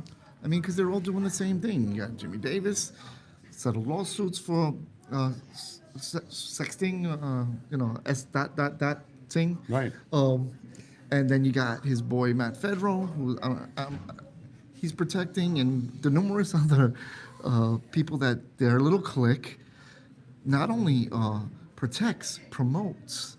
They find them jobs, they keep them working, they keep them in the system, they keep them around women and children, and they could care less about the people. They don't care. No, they don't care. And you know what? And they all know it. Right. They all know it's true. They all know it's true. They're insiders. They know this. So they come up with these, it's being litigated. You know what happened? The independent party and their own internal affairs, right? When does that happen? It never even happens. You know what I mean? Right. We investigated ourselves, and they find themselves. And they found wrongdoing. Right. No, in this case. And they didn't say that anything was incorrect in the allegations. They didn't say anything was incorrect in the allegations. And so he's walking around right now as lieutenant at federal.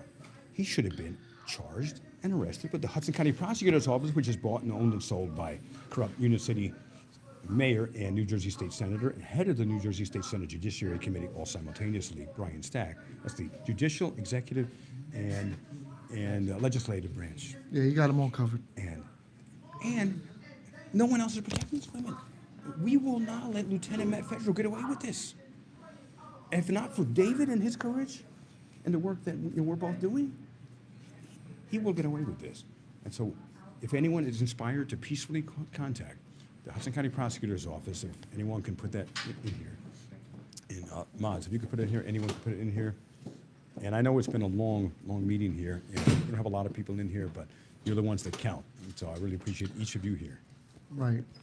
Yeah, I love the turnout here for all the, for all the causes here, all these groups, all these groups that we have, in support of our rights, and I love it. I just wish that they were doing more of it before, because before it was like, why are you guys agitators, or but or why don't you just comply? No, resist. You need to resist. We need to resist, because if we don't, they're just going to walk all over us, and they're going to keep their little secret agendas and keep protecting each other.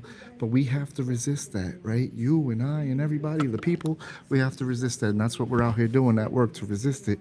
And I'm glad that we finally got some other organizations coming out to say resist. So that's a good thing. They're all part of the system here. It's all smoke and mirrors. They all play the game. They ask the question. There's red tape and processes and X, Y, Z. If they wanted to get him out, if the sheriff wasn't protecting him, they'd get him out. It's the lawyers that are protecting him, the unions, and all that stuff. So, unfortunately, it becomes very complicated. The best thing that we could do, continue to expose them, to continue to point our camera at them, continue to ask the tough questions, continue to speak at these meetings. Hopefully, more people come out and start asking these questions and demanding he gets removed from public service because he's unfit to serve, according to the allegations that were sustained by an internal review and an outside third party. So, I don't know what's going on here. I'm on it. Listen to me. You want me to read you and read what you just said, and you was on point. Hello, everybody who's here watching. Forget Esther. Esther gone. I was able to just pull up real quick. I think they're going to be closing down this meeting. A lot of people have different concerns here, but we all need to start talking to each other. All these groups that are here, we need to start talking to each other and organizing, because if we organize, then we have the power. So I support every one of these people's rights here, and I hope they start supporting our rights, because they haven't always been very friendly towards us. I heard a guy ask a question. He said, if I get hit by an ICE agent in a vehicle, and who's responsible? What happens? And they said, the municipality, the police officers would investigate and take care of it. Well, if they're beating people and kidnapping people, shouldn't they intervene then too, without due process? Obviously, if they have a warrant, do your thing. If you have probable cause to make an arrest, do your thing. But outside of that, outside of probable cause and a warrant, I'll tell you what, if they come up to me asking me my name, they're not getting it. They want ID, they're not getting it. If they ask me if I'm a citizen, I'm going to exercise my right to remain silent. I don't answer questions, right? And we all have to be willing to take an arrest for something like that. Because if it was an ordinary man and not a politician using his influence, they would arrest Jimmy Davis tonight. You heard? Even when couples fight, You heard? I swear I didn't touch my wife. Sir, put your hands behind your back. We'll talk about it later. Let's go. Domestic violence. Am I right? Also, officer, all these years. But you, nobody is I think she was a Get police the officer. politics out of our courts. Please, listen to me. Not got mine all the way in York, sitting on it. Exactly. It's not our responsibility to help them to conduct their investigation. It's their responsibility to prove whatever it is they got to prove, whatever it is they're alleging. They have to prove it. And if they don't have the proof, they don't have the warrants, they don't have the probable cause, I mean, your best thing is to remain silent and do not help them with their investigation.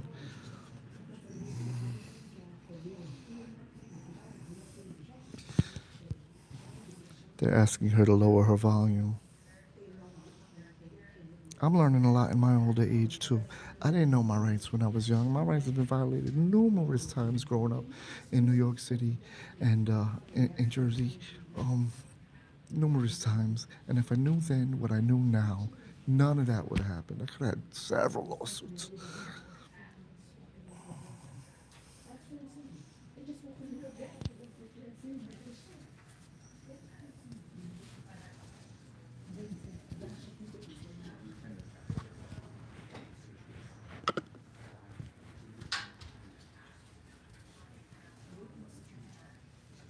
He doesn't care.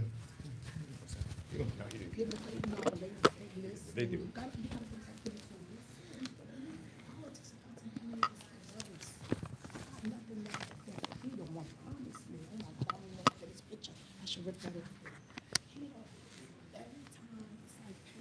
Can you hear? I gave Leroy a microphone. Can you hear what they're saying? All of them lawyers right there, they got nothing but money. We don't. I had 3 kids at the time, 2 in college, I was feeding kids. You feel me? Yeah. And they got to take their job. He don't want to go to work tomorrow. He don't want to go to work tomorrow.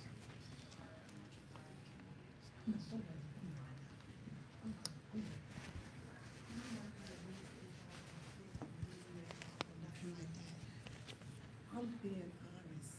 I'm being honest. I just ran for mayor. I'm being honest. I want you to. I want to put the. I mean it tomorrow. I said, you don't call me. I'm not joking with you. I live right next door. We both live in Hoboken and subsidiaries. He live in Marine, I live in Church Towers. I'm meaning it from the bottom of my heart. I'm giving it to them. You better work in there tomorrow. No, because a lot of people use it tomorrow as a holiday. I didn't even want to give it to Tuesday. Let's get each other's numbers. Wait, I didn't even want to give them to Tuesday. No, I want them to respond to you right away. You want to say anything wrong? You, Can be very confident. wait, two. I'll give them to Tuesday. I really didn't want to, but I'm gonna call and see if they want for tomorrow. If they're gonna use Monday as the holiday, I'm gonna reach out to you tomorrow. I'll even come and pick you up. And we go to the 6th floor, to the prosecutor's office, tomorrow in the regular prosecutor. I'm really good friends with you. Good, let's go. Okay. Listen, we're gonna go, because it looks better, but I immediately after the meeting, we went up there. I just was thinking about, listen, this is why I'm mad, because everyone said, Let's move past that. no, this is important. Don't put that on, listen. We live, honey. No, he died. I'm thinking about the guy when he said his father No, I died. said we live. No, he's We live, live. so I Come don't on. want anything on Get, Leroy.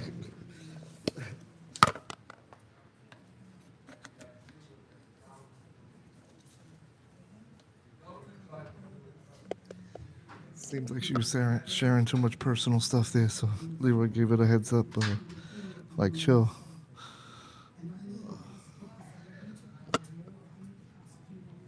But yeah.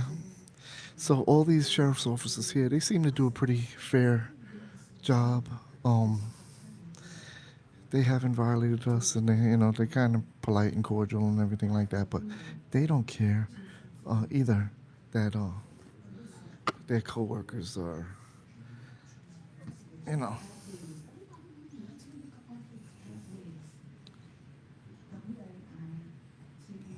can't because they what? What, Rami? They can't because. Go ahead, finish it.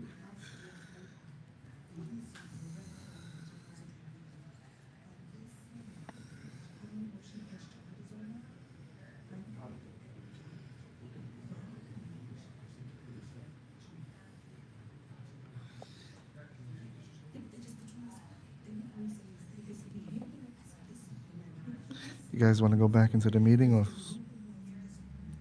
snooze fest at this point?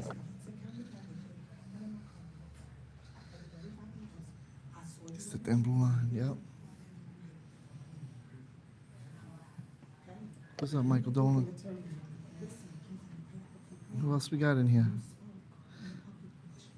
Can't see these chats. Okay. Wanda, Rami, Patricia, what's up? Heather.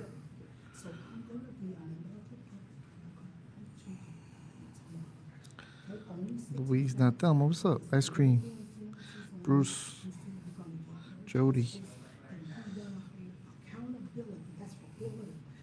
Suit happy.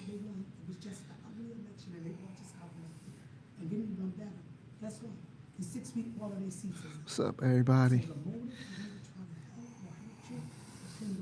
Leroy forgot he got a live show going on here. Come back to the show, Leroy. Come on. Come on.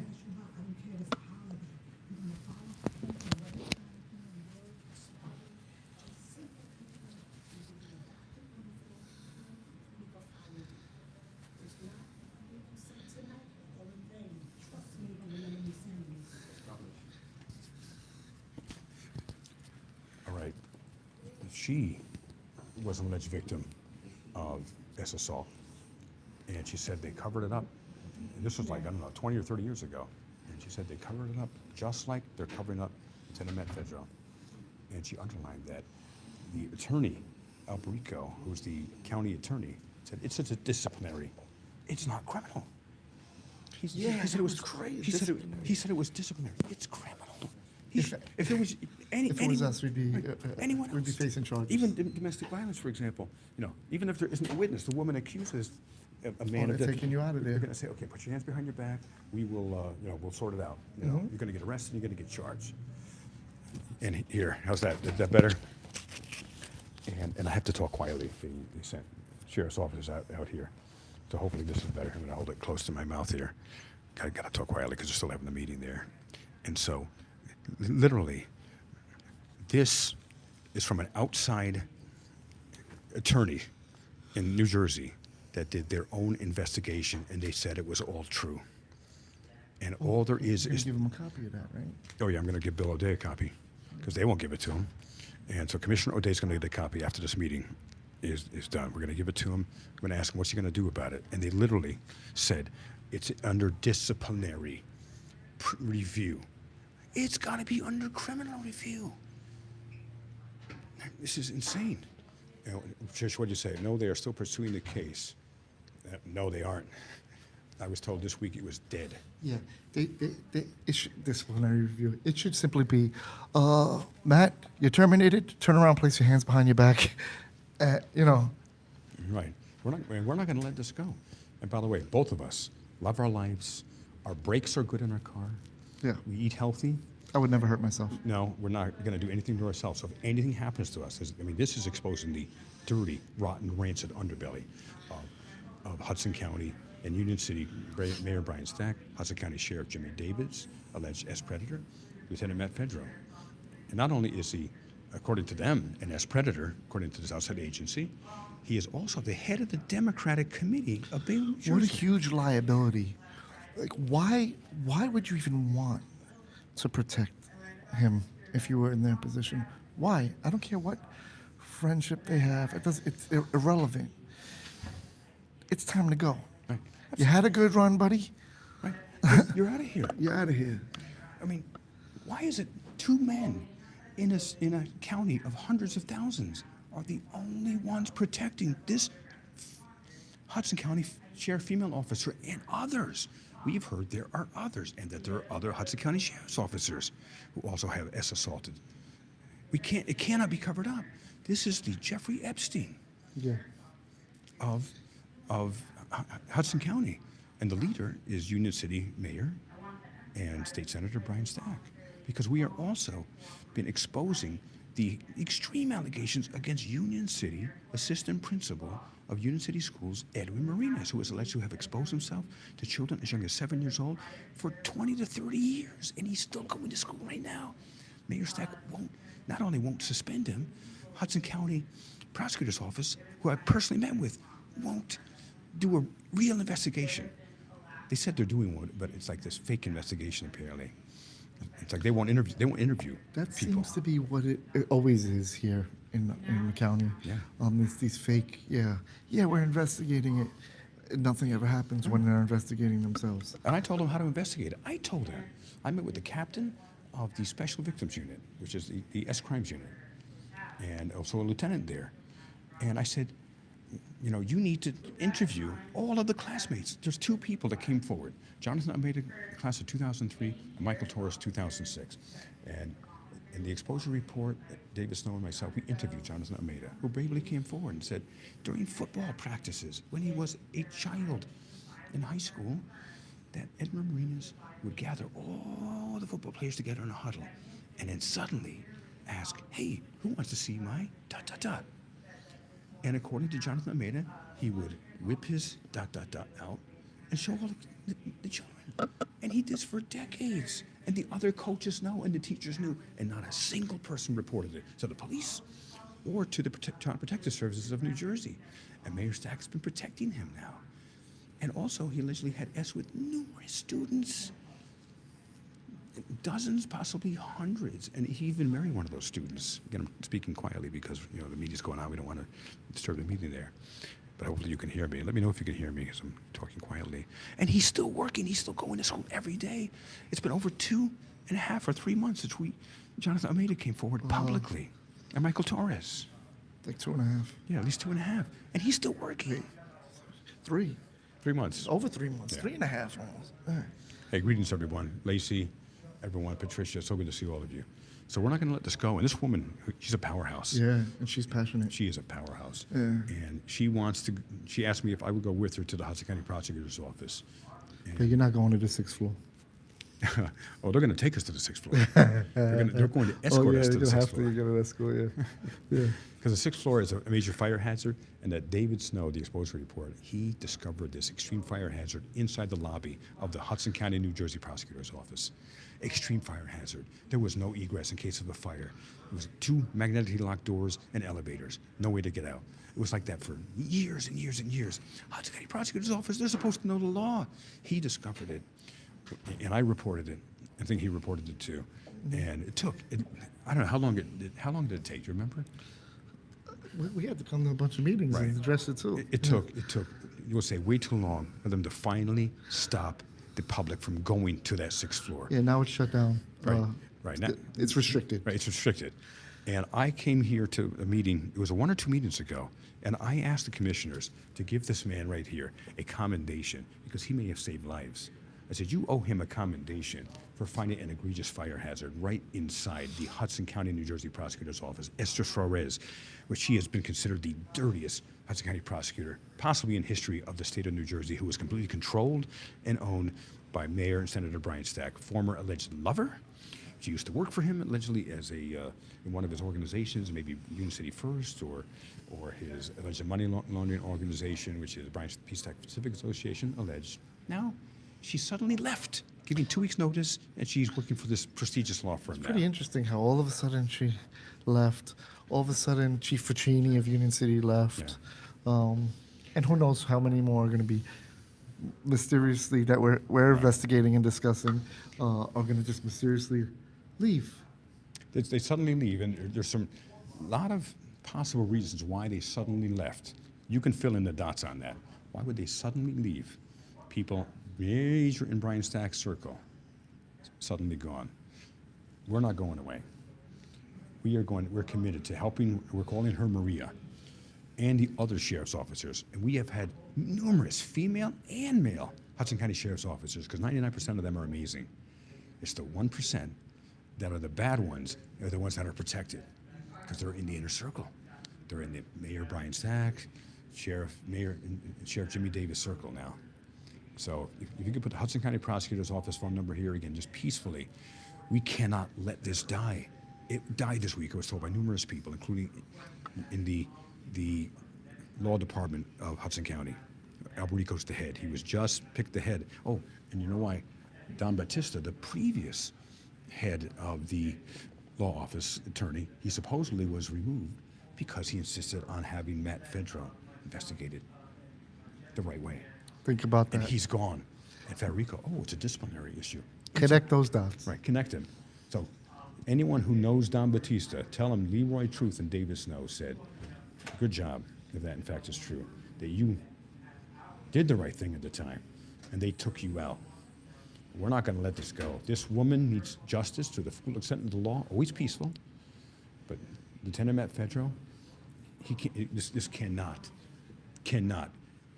be put under the rug, because if it gets put under the rug, it's just one additional victim of a huge amount of assault victims in Union City, New Jersey, and Hudson County. We are here committed to protect women. No one is here except maybe Bill O'Day. And David and I are going to talk with him first on camera, and then we're going to talk with him off camera, and to see what he's going to do about this. Because this is their county here. This cannot be swept under the rug. What are your thoughts? Oh, it's our county. It's our county. It's our county. It's our county, but they're put in a unique position where they can actually do something, and we are adamantly encouraging them to do that consistently. And we're gonna have a naughty list and a nice list. We're gonna see who does the right thing and who does the wrong thing and who doesn't do anything. And I think most of them don't do anything. And if you don't do anything, you're on the naughty list. 100%. Because how did Germany, with the guy with the funny mustache, happen in Germany? Not because everyone participated. Terrible people are the ones that participated. Remember, the HITL guy, he didn't unalive anyone. It was all the people who agreed to do it. But what about all the silent people? Because there's someone, I don't remember the name of the person, but he said, evil will propagate when good people do nothing. Right. And that's what most of these people do. Like, oh no, I don't want to hear it. I don't want to hear it. And it lends the question: if they do nothing, are they good people? Right. And I say no, until it happens to their daughter or their mother or their friend or their grandmother. Right. Then it's something. Oh, how bad! Why did someone do something? David Snow is. Leroy Truth is. And that's the irony of all these people coming out now. Now, when they see people's rights being violated, they're being kidnapped or whatever, or they're being beat up, or their families are being separated, and they feel strongly about that for whatever the reason is, now they're coming out to speak about it. But they allowed it to get to that point. Right. Because you weren't coming out and fighting for the smallest of our rights. Like, the smallest one. No, I'm not going to sign my name. No, I'm not going to stand in front of the podium. No, I'm not going to do the little things. We have a right to speak. I have a right to curse. All the little things that lead up to it. If we don't exercise our rights, we lose our rights. That's what's been happening for a long time. And now they want to come out, which is good. I'm glad. I'm very happy they're coming out. But it's happening every day in very small and subtle ways. Right. And no one's protecting them. We have a list, David Snow and I have a list of at least 15 Union City, New Jersey teachers who sources have come to us said they are alleged as predators. And we have brought that list to the Hudson County Prosecutor's Office. Have they given us any update on any investigation? Zero. Those teachers are still teaching right now. We're talking some extreme allegations with children. And it's happening right now. There are Instagram groups that were started by high school students that name who they're saying are as ... predators. And this is coming directly from them. You know, and it's known, like it's known in circles, it's known who the people are. Right, they're known. It's not a secret. It's not an open secret. It's just open. With Edmund Marinas now, again, I'm not saying he did anything. I'm not saying, Dave's not saying. We do not make allegations, we simply report them. A lot of other people are saying Right, many people, both privately and publicly. And most are privately because they're terrified of retaliation by Mayor Senator Brian Stack and Hudson County here as well. And again, we're not going to stop. But this doesn't make any sense, David. Like, how is it we're the only, and including Garda State Accountability, want to make sure he's in it, and Scalzo Photo, and that's the Leroy Truth Hearing and Response Team, that how is it only 4 men out of millions in the state of New Jersey are actually caring about holding alleged as predators accountable to the full extent of the law? Again, always peaceful. We don't condone any violence whatsoever. It's got to be due process, and then protecting the women and the children. You know, because they don't make it easy. They don't make it easy, and you know, progress is slow, very, very slow with these things, and you have to be committed to it. A lot of people get bored or get discouraged and give up. Yep. And we're committed to the pot. Yep. Let's talk to all day. Okay.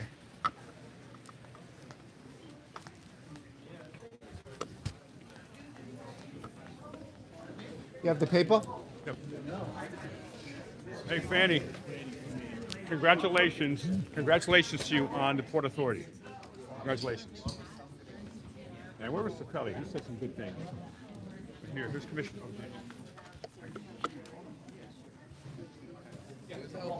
Alberico. 1 second.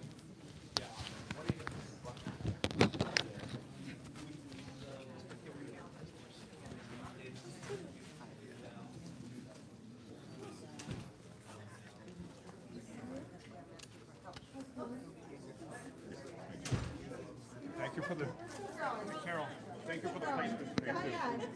Thank you for the placement.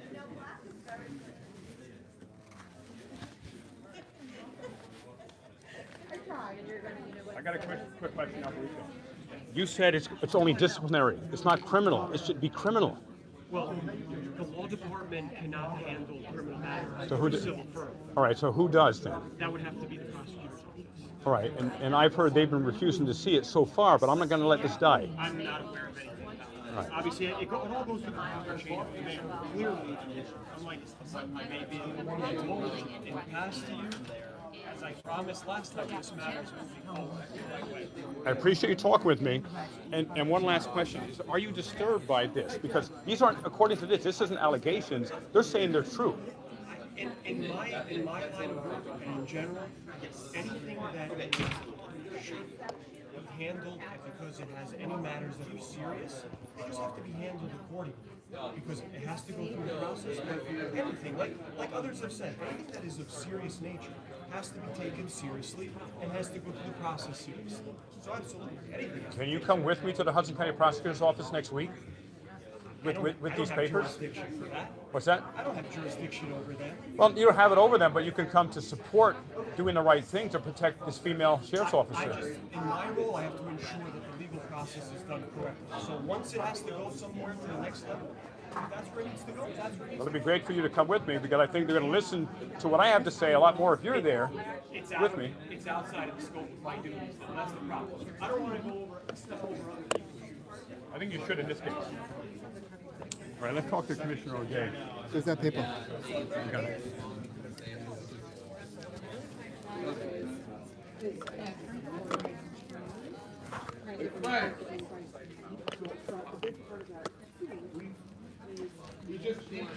I hope you know I'm not being.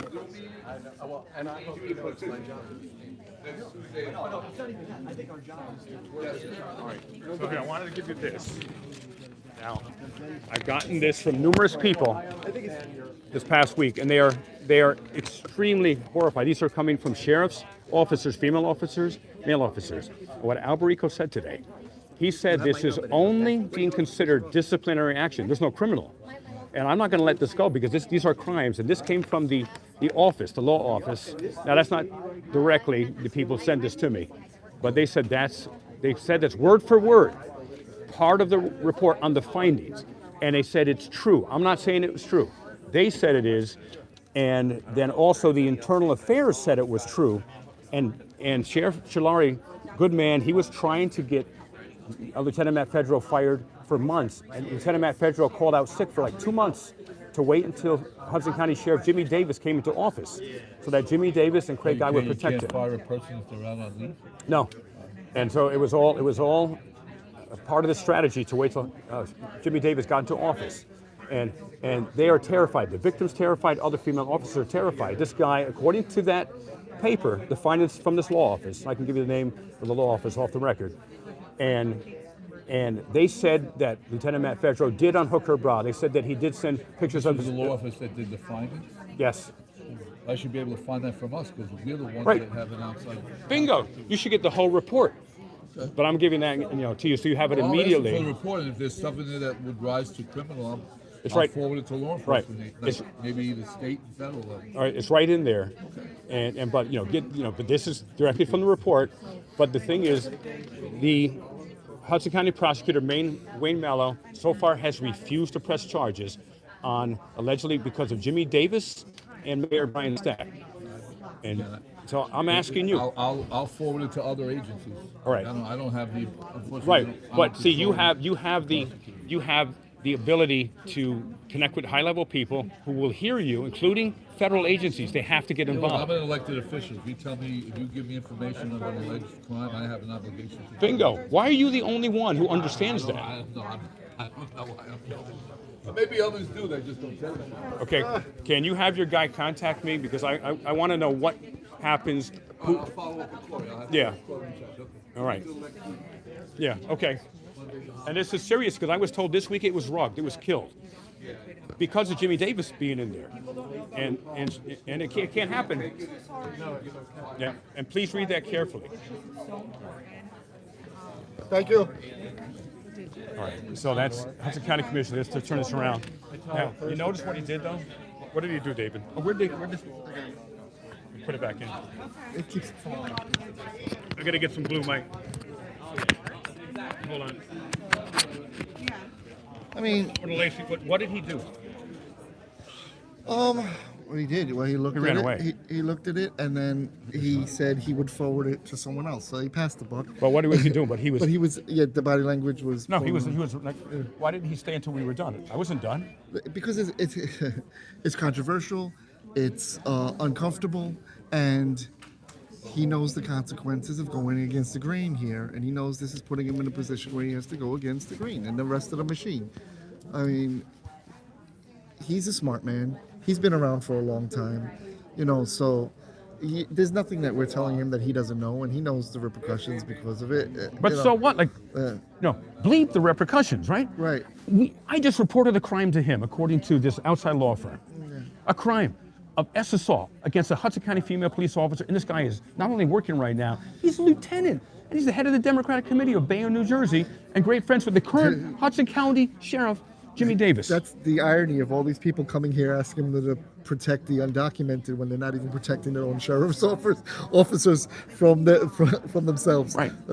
Yeah, that's ironic. They're going to protect them from ICE. They don't even protect them from the sheriff's officer. Right. And for those who don't know, thank you, Rami. We're at the Hudson County. I would make that clear. I didn't make that clear. At the Hudson County Commissioners meeting in Jersey City, New Jersey.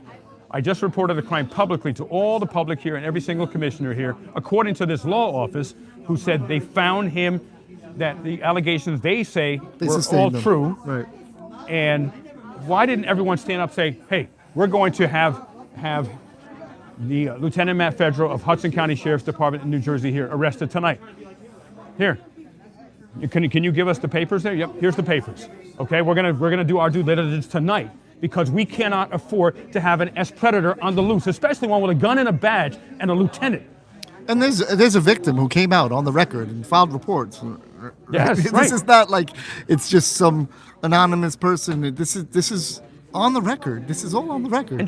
And she showed, this is part of the investigation, she showed all of the pictures of Lieutenant Matt Fedro's PEN. And I don't mean just a pen, like a Bic pen here. No, we know what it is. Yeah, that was good. We know what a pen is. He knows what a pen is, and she showed pictures of the pen because you know what a pen is. And they both saw that in the internal investigation. They're laughing at her. That was quick. The internal investigation and the outside law firm. And they said it's true. I'm not saying it's true. I never said it. David never said it. Right. They said it. We're reporting on what their findings was. And I read the findings today. Yeah. And I'm going to protect, and David's committed to protecting this female sheriff's officer. And the other officers, because there's more. It's not only her. Yeah. And I was told by someone, oh, they didn't kill it, the investigation, they're still doing it. No, they're not. He said, well, we're looking at disciplinary. You know what Lawyers you are the recommend? worst. You recommend handcuffs. That's what you recommend. You recommend criminal charges. But Wayne Mello, Hudson County Prosecutor's Office, you got to get your butt in gear right now. Right now, buddy. Do the right thing. Do You're the right Hudson County thing. Prosecutor. That's really it. That's what we're asking. People start doing the right thing. You guys are in a unique position to hold others accountable. Do it, please. Even if it's people that you work with, even if it's people that you know, you got to hold them accountable. It's even worse. And what if Lieutenant Matt Fedro sent those pictures of his special pen to your daughter? God forbid, God forbid, God forbid. Would you be like, no, we're not going to charge him? Yeah, or unhooked her bra. If he tried to unhook, you know, your daughter's bra, God forbid. And if you're saying it's personal, it's not personal, but I want you to put yourself in the shoes of the victim. Otherwise, it says, oh, it happened to someone else. It's okay. Yeah, it's more than a disciplinary action. It's a crime. It's a crime. Because if any one of us did it, it would be a crime. Right. So they're not special. They're not above the law. And so Commissioner O'Day, his chief of staff named Corey is going to be in contact with me, he says. And he's the only one. Why didn't they all circle us and say, please tell us what you know? No, they scatter. They scatter like little cockroaches. And unfortunately, even Bill O'Day, he was kept trying to walk away. I wasn't done. You know, it's not just an expression. It's really not. They can't handle the truth. Right. Yeah, and I mean it exactly the way it's you know, the expression for what it is. They can't handle the truth. They run away from it. And that's a problem. When they're running away from the truth, they should be running towards it. They should be fact finders. That's what we are. We're fact finders. We run towards the truth, uncomfortable or not. And we try to highlight and expose it and let everybody know. And then these guys here, look, the great seal of Hudson County, do your job. Do your job. Right. And here's the thing. As a society, you protect, as a civilized society, you protect the most vulnerable, which are the women, the elderly, and the children. Who does the prosecutor report to? That's a very good question. Indirectly, are they elected? Unofficially to Brian Stack. No, but right. No, they're not elected. They're appointed by Mayor and Senator Brian Stack. But officially, who were they appointed by? I don't know the answer to that. That's a very, very good question. I would think they would be holding to the Hudson County commissioners. I would think they would have some kind of authority over the Hudson County. We want to see who's over them. Who does the sheriff answer to? Because the prosecutor. Right, the sheriff answers probably to the prosecutor. That's a conflict. That's a conflict of interest in Yeah, itself. so we got to find out all of this. Now, any of you know, do some ChatGPT researches, and please put the number of the Hudson County Prosecutor's Office in there. Wayne Mello, Mello, and I'm just blown away that the commissioners scattered like little cockroaches here. Yeah. How can you, after what I shared, these are not allegations, these are findings. They said yes, it happened. Right. The law office. And it's in black and white. Let's pack it up. So before we go, what's the final message, David, you have? And what can people do to help? Make phone calls, write emails, come out to meetings, speak. When you see something, say something, pick up your cameras, come outside. Come outside, man, because what happens to one of us can happen to all of us. Absolutely. And if we don't stop Lieutenant Matt Fedro, and if he gets away with this, it emboldens and empowers him to do with way more women, and it emboldens other predators in the Hudson County Sheriff's Office. Again, I want to underline, 99% are amazing, but there's 1% who are not. And it emboldens those 2%. other officers in the Hudson County, and it emboldens Mayor Stack, the #1 protector of predators, including he's protected and endorsed Hudson County Sheriff Jimmy Davis, who became sheriff after hundreds of thousands of dollars in lawsuits. that were initially brought against him and others in Bayonne, New Jersey, where he was mayor. So we will not rest, we will not stop, because once the truth is out, you cannot put it back in. And alone, we don't have the power. It's united we stand. That's why we're called the United States, united against S predators. For full accountability to the full extent of the law, we're going to protect women, protect children from S predators in Hudson County, Union City, and we're going to stop Brian Stack from protecting them and stop Sheriff Jimmy Davis from protecting them. And ideally, they all go away in handcuffs, in pink handcuffs, in a beautiful little minivan down to the FBI headquarters in, and where's it? Wherever it is. Newark. All right. Yeah. So God bless you all. Stay tuned for much more. Please subscribe to my friend David Snow, the Exposure Report, AV Designs, my good friend Aria, the Scalzo photo, the Scalzo photo on YouTube, and Garden Stand Accountability also, our good friend Vinny. God bless you all. See you next time. God bless. Thank you.